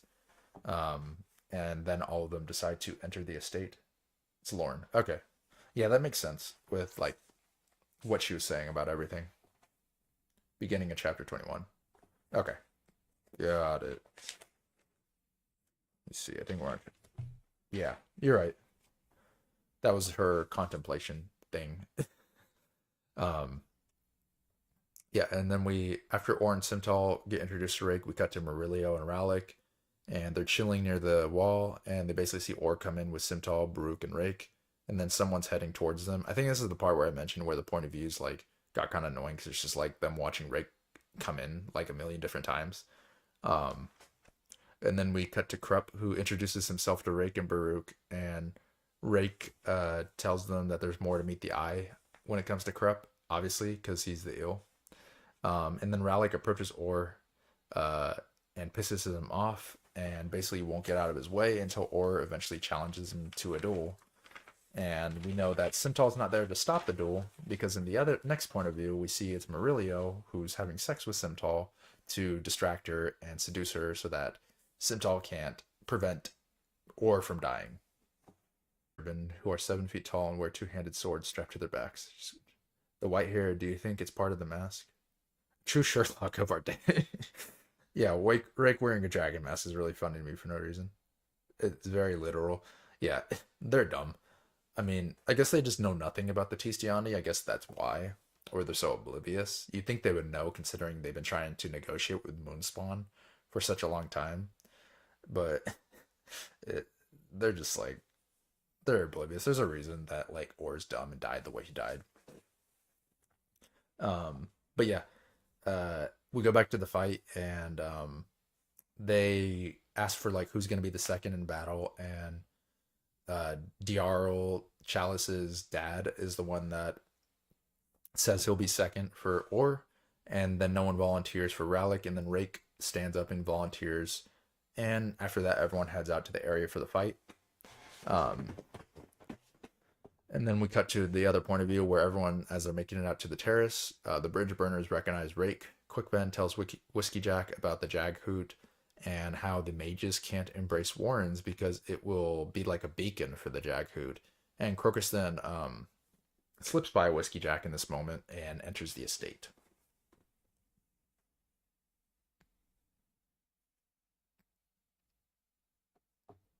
Good gods, Mammoth, where did you get that hideous mask? The old man's eyes held his briefly and shied away. An accurate rendition of Jakut features, I believe, he said softly. Though I think the tusks are a little short. Don't his tusks get damaged? Raced, I mean. I think they do.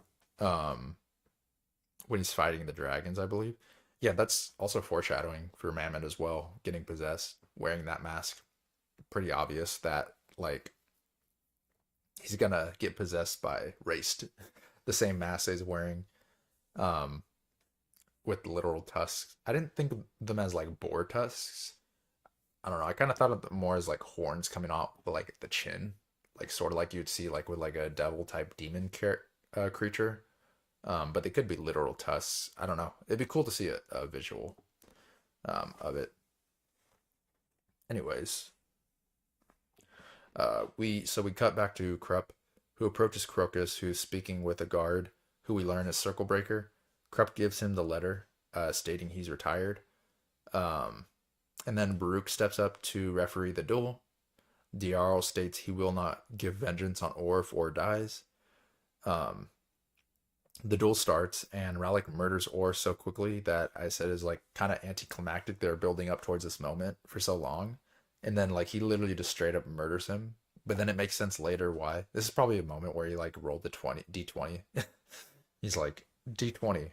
Oh, you're straight up dead. We're not even putting up a fight here. We got a crit and everything, but it makes sense why, because he has the dust, and Or had like a magical spell aura around him, as we learn later, to not die basically, and so he was overconfident and he wasn't defending himself in the proper way because of the magic, but the magic was useless against Ralik, which he doesn't know.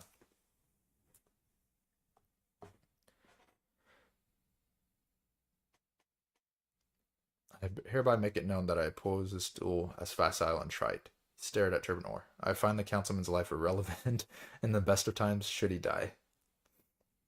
The tall man looks over to Ralik. There will be no vengeance pact from the House of DR. Straight up like a burn on what's his name? On Or. Like he's like, I don't like you. You chose me, but I'm not gonna fight back, so I'm basically useless, but I hate you. Like he's like, you're scum. Which he is. uh let's see. Yeah, so Baruch sets up the referee. Diarl states, like you said, the vengeance thing. The duel starts, Ralik murders him. Afterwards, Darudon, the witch, approaches and is introduced to Rake and talks to Baruch of her concerns with the thunder that's going on in the distance, which we know is raced. We then cut to Krupp, uh, and he's basically eating a bunch of food, and people are wondering who Simtal is, where Simtal is at during this. Then we cut back to Murillo, who's finishing with Simtal, and Rowlet comes in and tells her that Cole lives and Aura's dead. He then gives her a dagger to kill herself, basically, like an ornamental dagger. Um, Pretty dark, too. He's like, end your life so that we don't have to, kind of thing. Um, and then we cut to Crocus, who sees Chalice, and he tries to get her attention, and she says another man's name, and then Crocus grabs her, covers her mouth, and drags her away. Crocus, you're so stupid. Like, that's not a normal thing that humans do. You don't, like, if you get jealous, you don't grab a girl and, like, cover her mouth and drag her away and kidnap her. Like, you also don't break into her house and stare at her like a creep. You like he just makes like all the wrong steps and all the time, like every time. And I know he doesn't have ill intention, so it's a little different, but y- like you're giving off such bad vibes, Crocus. You need to not do that. And then the final part is Circle Breaker is basically free and he has a happy ending and he leaves. Some cool art in the Discord. Okay, perfect. I'll take a look at that art. As for my own soul, well, you shall have to wait a while longer. Circle Breaker, I think. Yeah, Crocus needs to work on his people skills. He really does, honestly. Let me take a look at the art real quick. I gotta lean over. You guys won't see me because my screen is zoomed in for some reason. But I want to see what race looks like.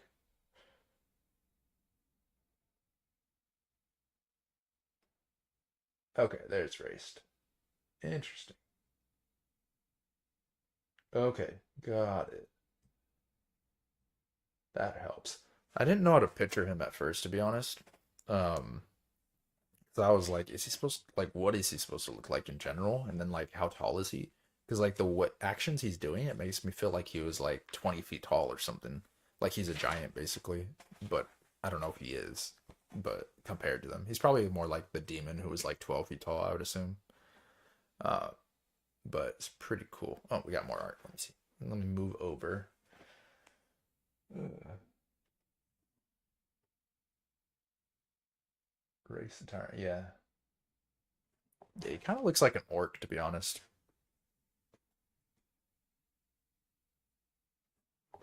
There we go.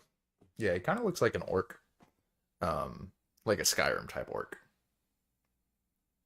Yeah, I really like the art posted in the Discord. Yeah, really good art. Which if there's anyone watching that's not here for the live, we have a Discord. Feel free to join. We'll just talk about like some Malazan stuff. We share some art and everything, and talk about whatever we want. Just no spoilers.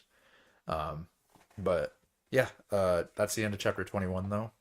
And basically setting up the next chapter, which is Raced going on his rampage. Really fun chapter. Um, so chapter 22, we cut to Raced, who basically has injured two of the dragons, made them flee. And then he finally reaches the peak of the hill, where he sees Daru in the distance, and like he's like, "Oh, this is the first wonder I see in the world. I haven't seen anything that would make me think that time has progressed."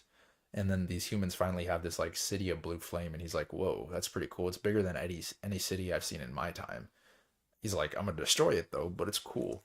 And then he's like continuing his like rampage, like literally destroying the earth, like bringing stuff up with his like Warren and everything. He's like ridiculously strong, which is scary to think. Like we mentioned, if he gets his finished, he would probably like. I don't think anyone could stop him. Like if he got the finished, it's like even Rake had trouble stopping the demon with Dragnipur later. Um, and this is also the point where he sees a human for the first time and he doesn't really know what they are, but he kills them anyways. And then at the top of the hill, all of a sudden a warren appears, like a mercury colored warren above his head. And he's basically sucked into Krup's dream. And from that point, like the Talani Moss tool shows up and he like slices his shoulder and they're like beating him up. And then Cruel shows up as well. And they're all gonna like kill him. And they like tell him to surrender. They're like, "You can't beat us. We're gonna defeat you. You can't do this." And then instead of surrendering, he like this is where he goes to possess Mammoth. But they were beating him inside of Cruel's like dimension. So they did have an advantage in that section, but like once once he knew that he didn't have a chance there, he's like, "Well, I'm out of here." And this is like pretty crazy how strong Cruel is. Like Cruel's dimension, Krupp. how strong Krupp is. Being able to bring someone into his dream and like control it since it's his environment. Pretty cool magic and how they handle that.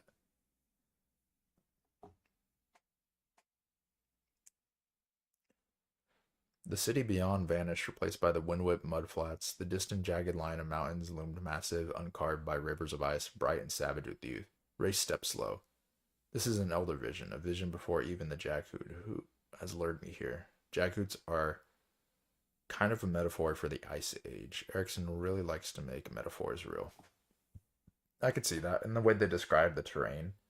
Um, it because it was more icy in the terrain and the way that they do it. Interesting. Okay, I like that though. uh, Throat's getting a little dry, but yeah. And then we cut after all that, and his body disappears. We cut to Callum and Perrin, and they sense like an ancient source basically, and then they see Sari next to like a block of wood that's growing, which I guess is the Finnest, or it's the Azeth.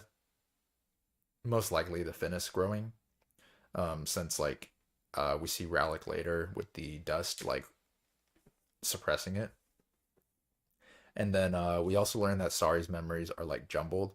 Like she doesn't remember killing Perrin, but then sometimes she does. And she remembers Callum as her friend, but she doesn't remember much else. And then randomly, like Whiskey Jack shows up and he's filled in on the situation, and then he tells them to gather and so that they can proceed with the plan as is.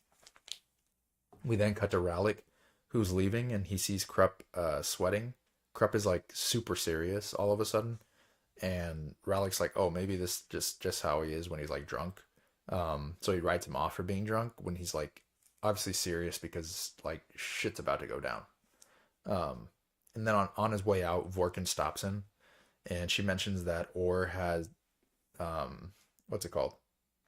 Orr had a protection spell on him that got him through it. Uh, and this is where we like learned probably why Orr was overconfident, which got him killed by Rallick in like 2 seconds. And the powder basically saved Rallick. She then meets him like in the garden to talk about services, and so they go over there to talk. Checking back in with the chat. Let's see. Silence, Krupp snap. Krupp must think. This is an awesome line for some reason. Be on your way, friend, Krupp said. Then his voice sounding strange. Your destiny awaits you more. It seems this new world is well prepared for one such as race, no matter what flesh he wears. Yeah, Krupp is unique. Excuse me. And then we cut to Crocus, who lets go of Chalice and learns that she never betrayed him, but she is in love with a dude named Gorless. And she's more curious with Crocus because she's never met a thief before. And that's the only reason she doesn't really betray him, because out of like pure curiosity, because she's innocent. They also learned that Chalice's father hired a seer, and the seer knew that like a woman killed the guard, and so they knew that Crocus wasn't guilty the whole time. And this is where he learns that he was never really wanted, and that Mies and Iralta were just making that up, basically. After that, he's just like really confused, and he then goes to like meet back up with Apsalar. Um, and then we cut to Mallet, who's looking over Sari and notices that the rope is gone, but there's another presence, Riga, obviously, and that the possession was protecting Sari's memories to make her not go insane, basically, because if she remembered what she did, she would probably go insane because she's just like an innocent fisher girl. She can't really handle that kind of darkness. And so Mallet and Whiskey Jack decide to help the spirit within Sari, instead of like get rid of it. And so they assist Riga and help her become what she is, which I guess is good because I always had like a somewhat negative point of view towards Riga because I thought that was more, but learning that the rope possessed her, it kind of changes how I thought about Riga, and especially since Riga was protecting her memories. With that, and then we then cut to the crew. They finally get in touch with Vorkin. She accepts the contract for killing the mages, and I guess she gets to become like the high fist for the Empress, and she gets paid like a buttload of money as well, and she'll basically get to rule for Daru like with the Empress. Um, and then Rallick is then ordered to stay near the stump, since apparently his powder suppresses the stump and combats its growth. And after they leave, Rallick then like approaches Crocus, who was like listening to this the whole time, and he tells Crocus to run and warn everyone. So he still doesn't betray the assassins fully because he's not like preventing them, but he's not approving of the contract, and so he tells Crocus to save them. But luckily, he doesn't have the moral conflict to be like, oh, I have to kill my friends because he has to stay at the stump. So he doesn't have to deal with that morally, but others have to. It'd been interesting to see how he would deal with it if he was put in that place and whose side he would take. He obviously takes Vorkin's side later and protects her, but in this instance, if she was like, you need to go kill Baruch because he trusts you and you're the only one that could get near him, would he do that? Or would he betray the guild? Just interesting food for thought. Or would he kill Krupp? That'd be a bigger one because Krupp is his actual friend. And then also, like while he's there, all of a sudden, like a bunch of yellow flames start to burst from the terrace, and Rallick then jumps on the stump, and like a bunch of crazy stuff happens. And this is where things start getting crazy. And I'm like, what's going on here? Let me check in. The Azeth is not yet ready, mortal, the Talanima said. Too young, not yet of strength to imprison that which is called into being, the fittest. It's probably one of the lines that best explains the Azeth and Garden of the Moon.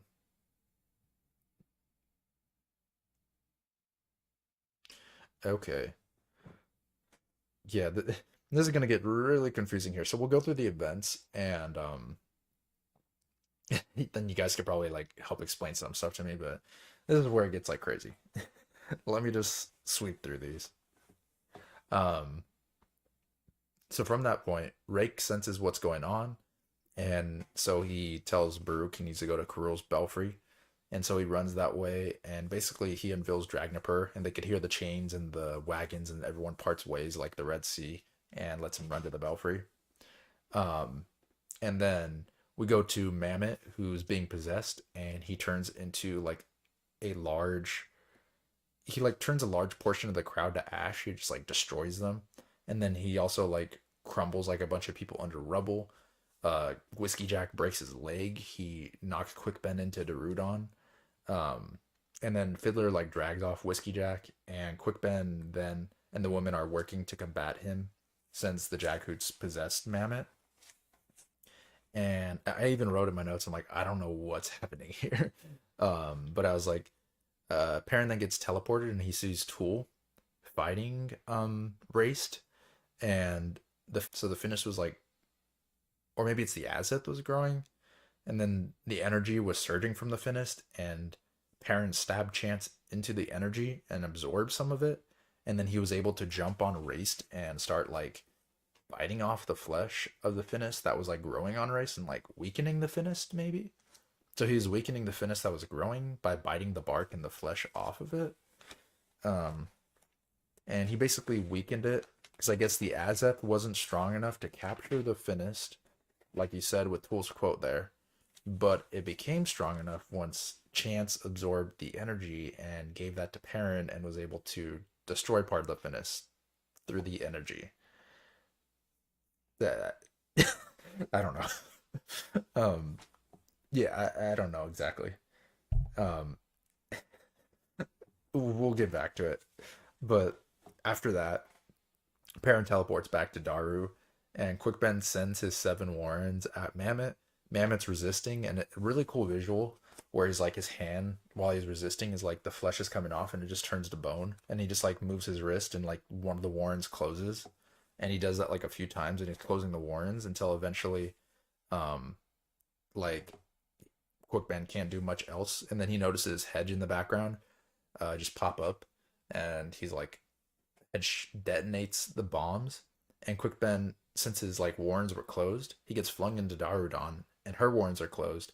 But apparently, the Maranth munitions are attracted to magic, and so since Mammoth was using his warren to prevent all this, when the munitions went off, they basically centered around him and attacked him directly, and basically caused him to like get weakened and fall into like a giant crater.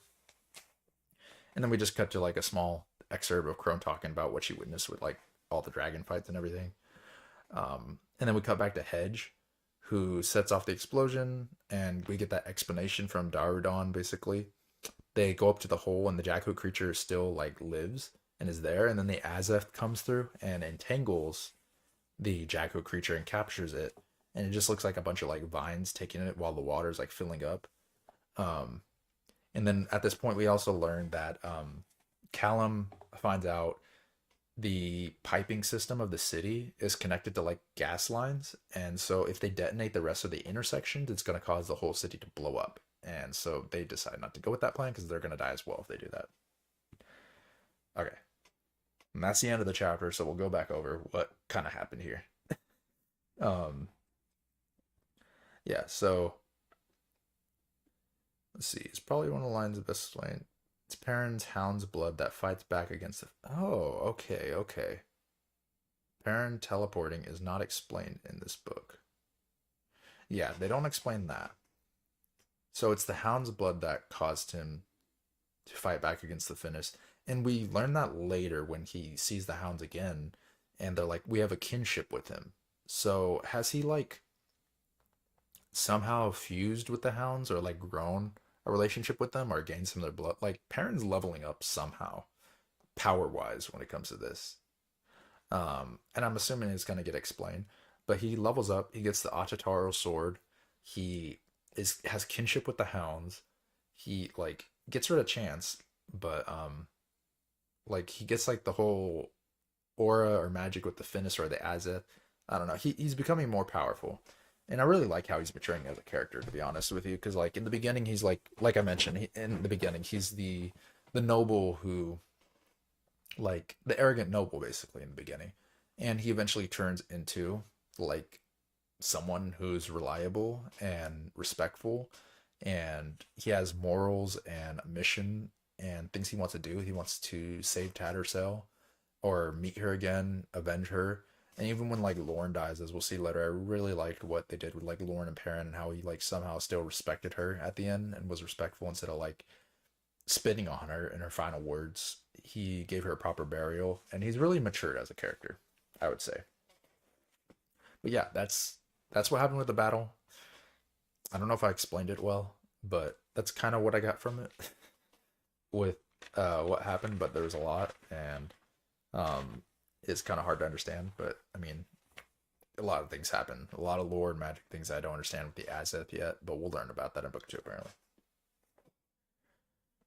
Yeah, Quickbent is surprised that an Azeth has formed. Derudon explains it appears where the Unchained power ran wild and threatened life. Okay.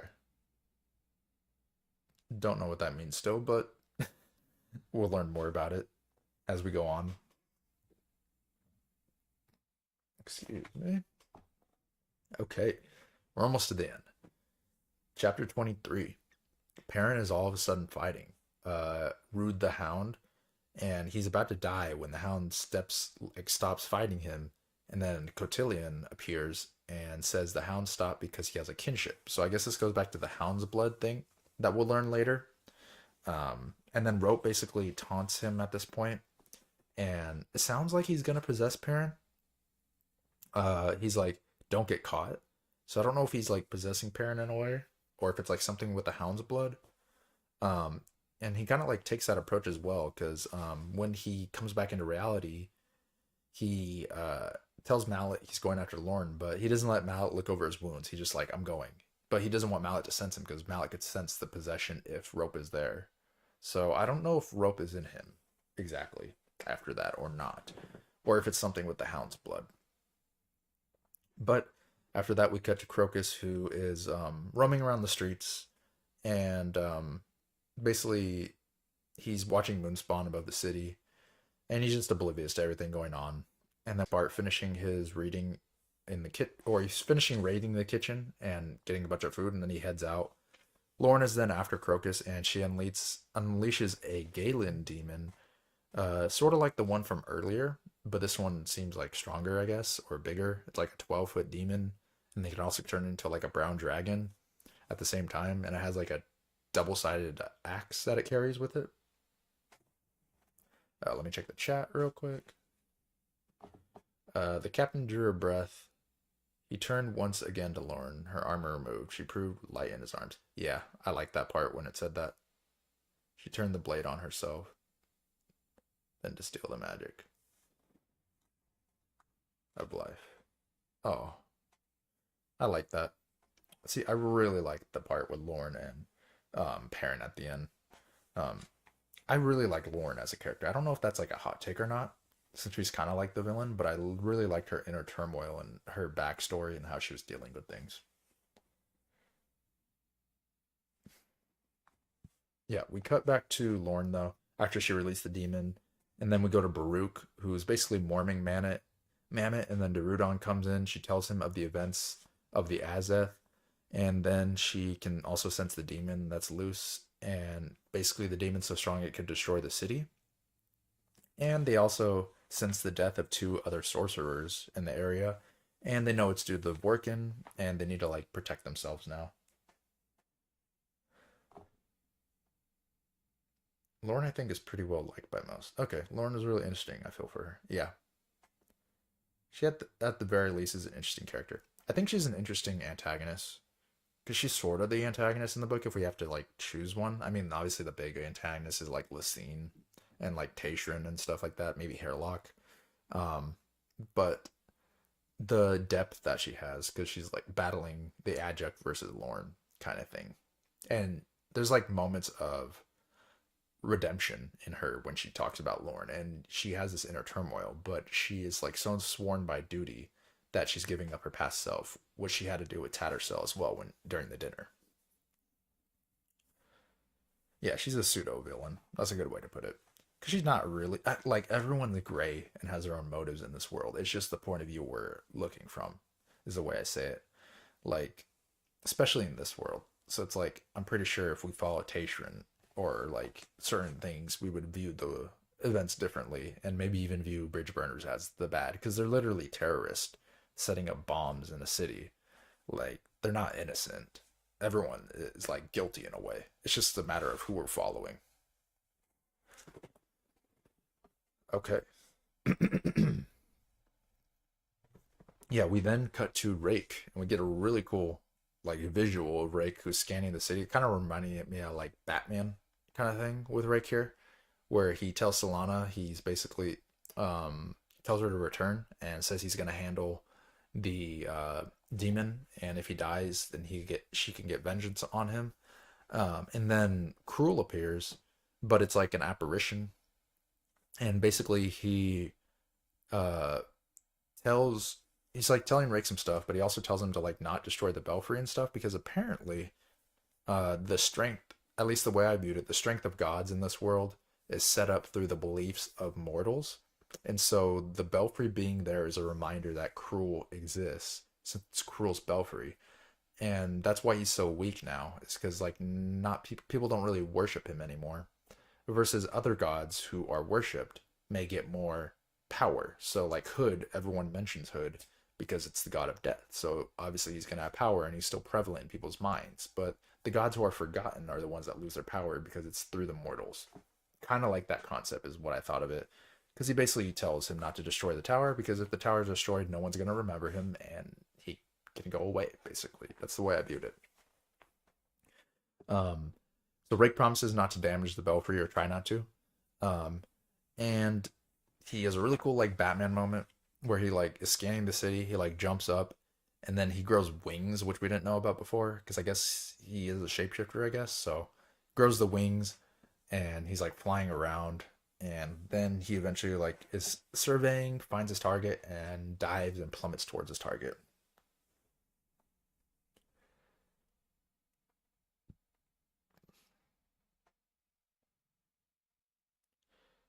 Yeah, Crow can only manifest at the Belfry and corrupts dreams.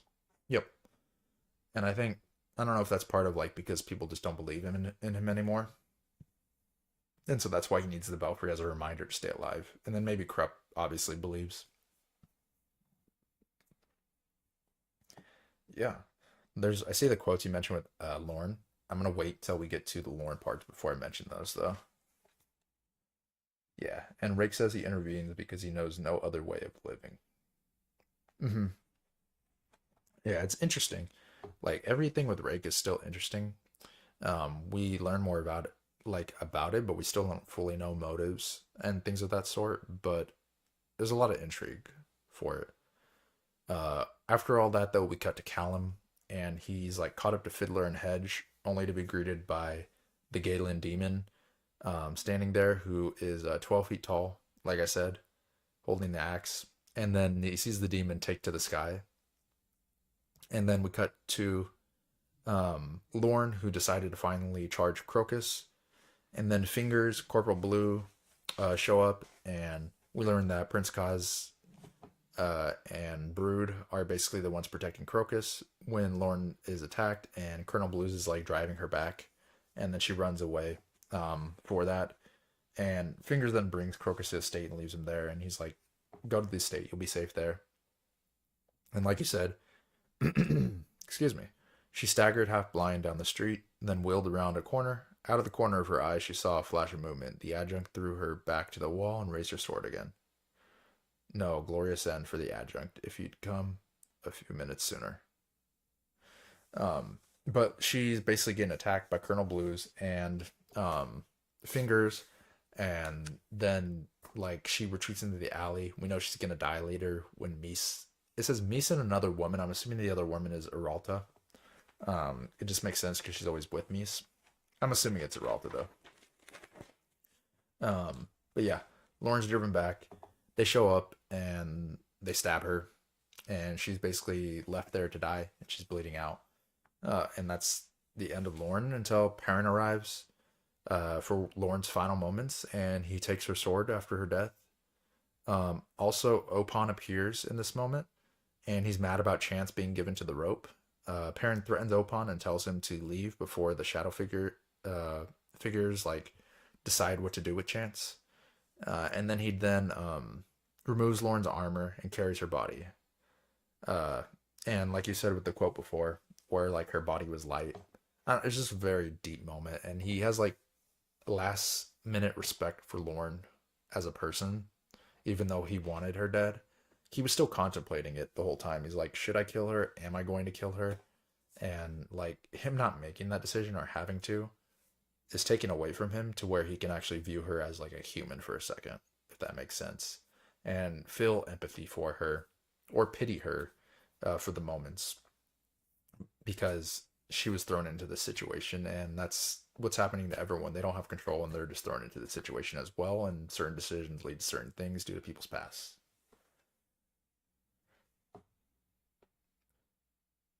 Erickson never really expected Rake to be so popular, so how he treated Rake throughout the rest of the series was really influenced by what the readers thought about him.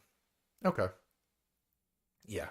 I mean, how can you not expect him to be popular when he's like such a cool figure, like uh shape-shifting Tistiandi, like drow type figure with eyes that change color. He like controls dragons. He has a giant sword named Dragnipur that destroys everything and like captures them with chains and wag like he's such a cool figure. How do you not think people are gonna like think of him be popular?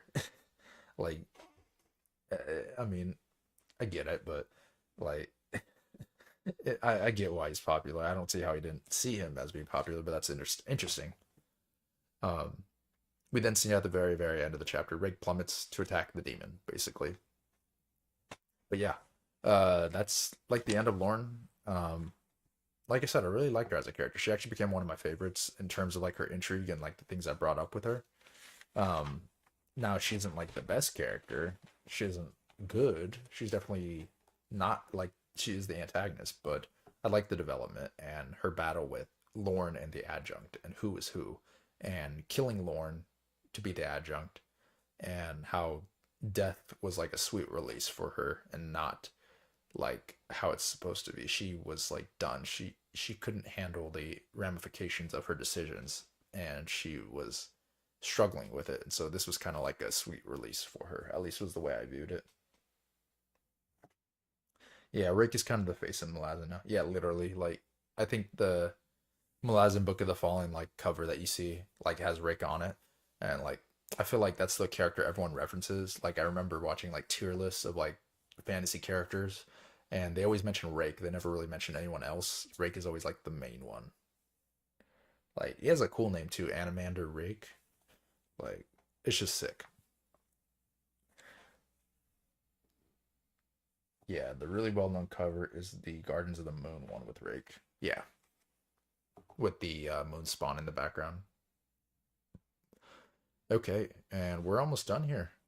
And we're a little over our normal time, but that's good. That's fine. We'll get there. Chapter 24. The demon confronts Crocus, and Rake comes to his rescue. The two fight, and Rake uses Dragonpur to defeat the demon, but he sustains a shoulder injury. He then tells Crocus to go to Baruch because Baruch is in danger. Um, Pretty cool fight as well. Like the way that Rake handles him. Like he jumps over Rake and then Rake like stabs him and drives him into the ground. And then we see the chains like coming out of the sword to like pull the demon in and like bring him in and like absorbing the light out of the axe. Really cool visuals with the fight. I really liked how he handled that. And Dragonpur is just such an interesting mechanic and weapon to use. Um, we then cut to Vorkin, who's attacking Darudon and Baruch. And I think it's Surat that comes in and tries to defend Baruch. It's some type of Tistiandi woman. So it's either Surat or his sister that we see later, Carlot. Um, they come in, defend, and basically Darudon gets stabbed with like a poison knife. And when Baruch is about to die, um, he sees in the doorway like a young boy come in carrying like bricks, and we know it's Crocus, and Crocus like straight up just like yeets some bricks like at her face when she's not paying attention and hits Vorkin in the, like the skull and like splits her skull. She's not dead though; she's just really like injured, and she gets chased off basically. And Baruch then like goes looks at the poison that Durudon's been poisoned, and he has the antidote to it, which he only has in that moment. And then Crocus leaves. Then we cut to Whiskey Jack, who contacts Dujek, and we learn that the Empress ordered basically, and he's a like a usurper, and he's a rebel. Dujek is an open rebellion, so he promotes Perrin to the head of the Bridge Burners and the Ninth, and he then makes Whiskey Jack his second in command. And Dujek is going to try to reason with Brood and Calor to basically fight against Lysine, and the whole squad basically agrees to rebel, and we get that little like D&D moment where they're like, oh yeah, like are you guys in? They're like, yep, wink, like everyone's doing their thing. And then like Perrin joins them as well. And then the cool thing, Cole joins the crew too. He's like, I can get you guys out of Daru Gistan. So now the Bridge Burners are our Daru crew and the Bridge Burners. They're combining to one, as we see later. um we then cut to Sari, who is going to be heading home with Callum, and they're going to bring her back to Unta. We then go to a point of view with Ralik, where he is at the stump, and now a giant wooden house has appeared with like wooden towers and a wooden door, and he's watching it, and like then Vorkin shows up all bloodied, and she falls unconscious. He picks her up, and the Tistiandi are after her. He picks her up, and they go into the house. The door opens, and basically that's it for the mysterious house. And we learn a little bit from Carla after this, where um, Carla had a really good quote I'll mention, but basically, uh, we learn she's bloodkin to Sarat. The house is a dead house, which is some ancient Azef thing that is reminiscent of when light was born. And Carla decides to spare it since it's innocent. And I want to bring up that page where she mentions that. Thought it was really cool. Quote. Where is it at? It was about like innocence. Let's see. The quest for vengeance is ended, Carlot said. Our Lord will not be summoned. Leave him to his recovery. The Azeth will not be touched, for it is a new child. Or it is new, a child. Her eyes soft brown, slowly regarding those of her companions. The Queen of Darkness spoke thus of light when it was first born. It is new, and what is new is innocent, and what is innocent is precious. Observe this child of wonder and no respect. Or Fontal Scout, thus light survived and so was darkness destroyed, the purity vanquished, and now you would have us flawed as our queen was flawed? Light became corrupted and destroyed our world, Carlot. Or have you forgotten? Carlot smiled with a sad one. Smile was a sad one. Cherish such flaws, dear brother, for our queen's was hope. So her flaw was hope. I really liked that. That was like a pretty end, and it's kind of like describes the whole thing with Malazan as well, where people view it as a grimdark, but it's not because it's about hope. And if their flaw is being hopeful, that's a positive thing and a good thing to strive for. Let me see. I haven't checked the chat in a while. Let me go back and look. I've seen people say the scene is likely from D&D with Crocus and the bricks. Yeah, I can see that because they also like roll a 20 to save the girl, and she's like, "Oh, we have the antidote like magically here that no one's had an antidote before." So I can see that. The quest for vengeance is ended, Carlot said. Our lord will not be summoned, leave him still. Yeah, we just went over that. Yeah, I really like that though. Like the message of hope basically and innocence of like a child being born and how no one it's like the concept no one is born bad. It's the environment they're placed in and things that happen to them that create people as they are. But a child is still innocent when they're born. And same is with this new Warren or whatever it is, the Dead House as a I'm assuming it's the creation of like a new Warren. But it's innocent as well. You shouldn't kill it before you know what it is. And darkness did the same thing to light because it was innocent at the time, and she hoped. And it's okay to hope, even if it turns bad on you. But that's the end of the book. We just have one thing left, and that's the epilogue. And so, with the epilogue, the crew is boarding a boat to meet with Perrin. They see Moonspawn is also heading south as well. Perrin buries Lorne's body, and he's basically telling Tattersall that he's going to see her again one day. And she talks to him. He's like, "Was that real?" And he finishes burying the body, and he like telepathically, she like telepathically replies to him again, so he knows it's real.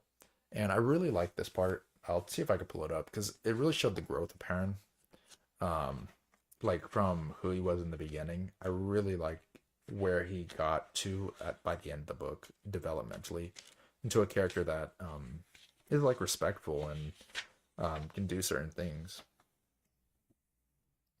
Let's see. Oh yeah, so he rose from his crouch at Thorn's graveside, a mound of rocks, and brushed twigs, orange pine needles from his clothing. Look at me now, agent for the adjunct once, now a soldier, finally a soldier smiling. He made his way down to his squad. Then I shall await the coming of a soldier. Perrin stopped in his tracks and smiling continued on. Now that, he whispered, was not my imagination. Really good moment. Really like that and how they handled it. Let me check the chat real quick. A lot of the TST backstory is done in the prequel series Carcanis, though I haven't read that yet. Yeah, I don't know if we'll get to it in the book club. I might just do the main 10. We'll see how we're feeling, like by the end of it. But from now, the plan is the main 10. But after the Perrin part right there, we cut to the very, very final viewpoint with Crocus, Callum, Circlebreaker, and Absalar and Fiddler. And they're on their way to Unta. The whole crew is basically united through Cole. And they're together. The Bridge Burners and the Daru crew are one now. Crocus is basically fallen for Absalar and has a crush on her. And the two have like the way it's described with Callum is like a special type of innocence, doggy puppy love kind of thing. I love how it ends though with Crocus throwing the coin in the water and Circlebreaker being free. Might as well read it since we're here. We've already been here for a long time.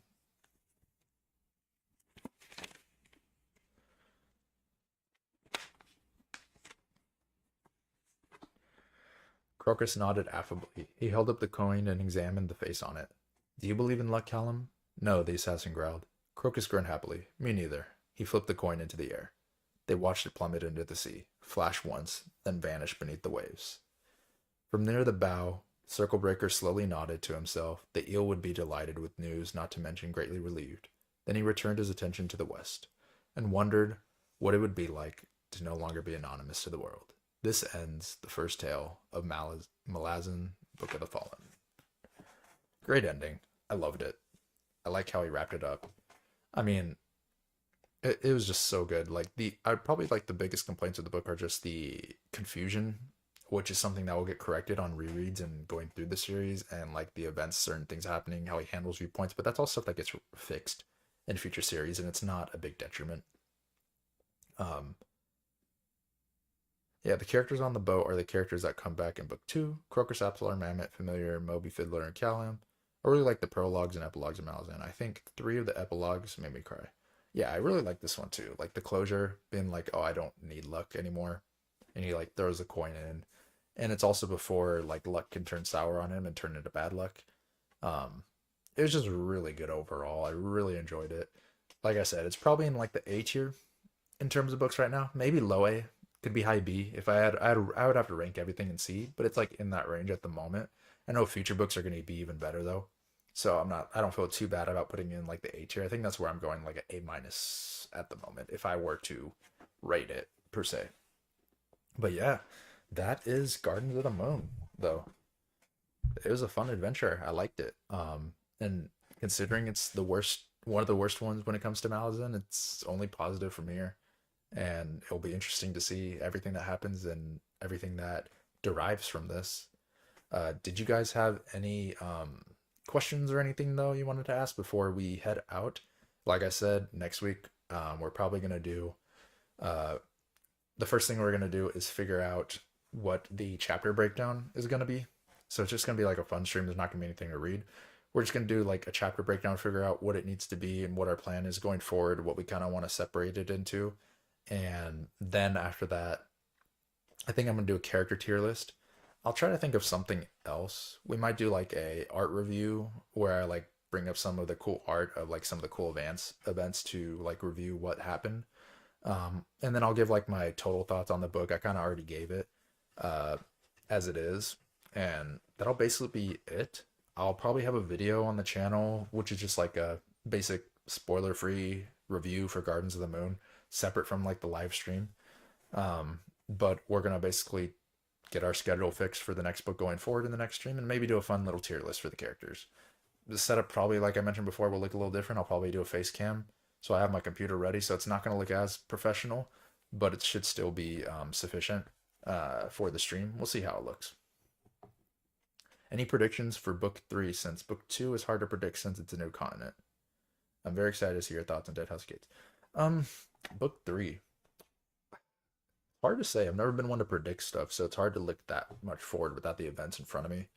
Um, I mean, I guess like the Bridge Burners and Dujek are gonna combine forces with Rake and the Tisti, and so those are gonna be like the combining party against Lysine. I'm assuming book three. I mean, just going off the title, it's Memories of Ice. So what are we gonna get from that? Is it gonna be some implications of the Jaghoot, or is it gonna be something with the Tlani Moss? My thoughts would be we're gonna explore that more considering the title itself. It seems like the titles are pretty relevant. Deadhouse Gates, I think, obviously, like you said, is going to explain the Azeth, and we're going to probably get, I assume we're going to get something with Ralik explaining that. Even though I know we go to different characters, I think we should still get something with him.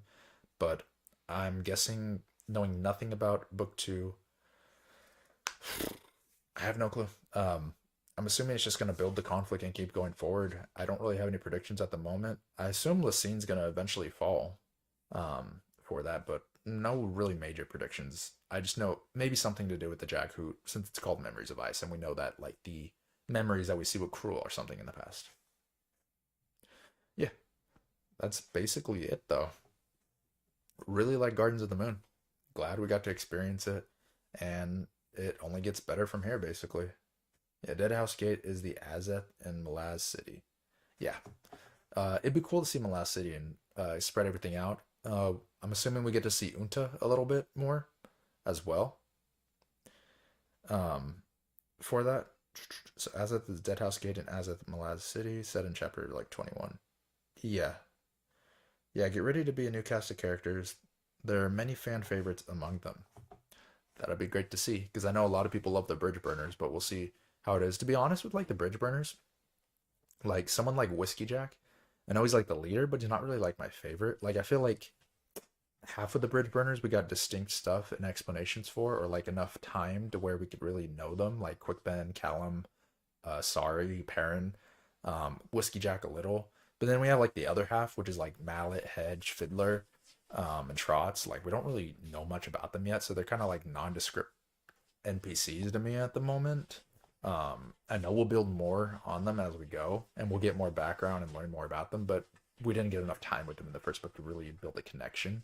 Maybe Mallet a little more, but like not enough. And Whiskey Jack, I don't have a direct connection to him because we don't know enough yet about him. We know his backstory, but we don't have an emotional connection yet to him.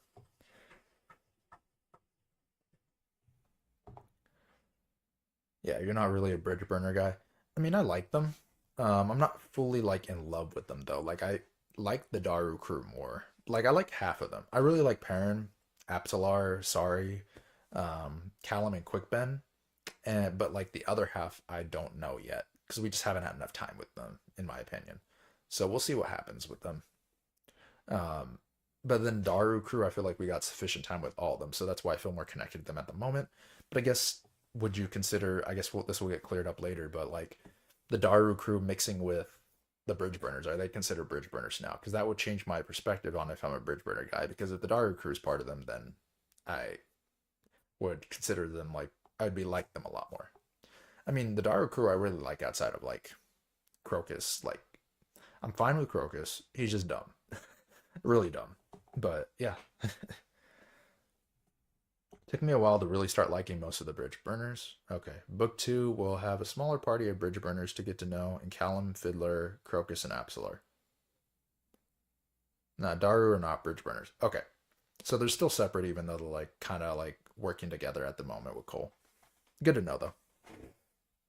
Okay, yeah. Any other last minute like questions or anything, or things you guys wanted to discuss before we go into the before we call it for this episode? Definitely our longest live stream yet. We're like an hour, 10 minutes ish in. Um, but I mean, it just makes sense with the end of the book and it's longer portions. We'll see how long the other portions go with how big the chapter breakdowns are or the page count.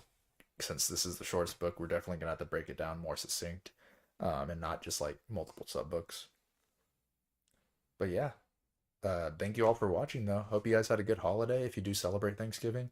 If not, hope you had a good weekend anyways. Hope you guys stay safe out there on this holiday weekend, though. Get some good deals on Black Friday and Cyber Monday if you're looking to do that. I know I got some good concert tickets to Foo Fighters. I don't know if you guys like them, but I'm pretty excited about that.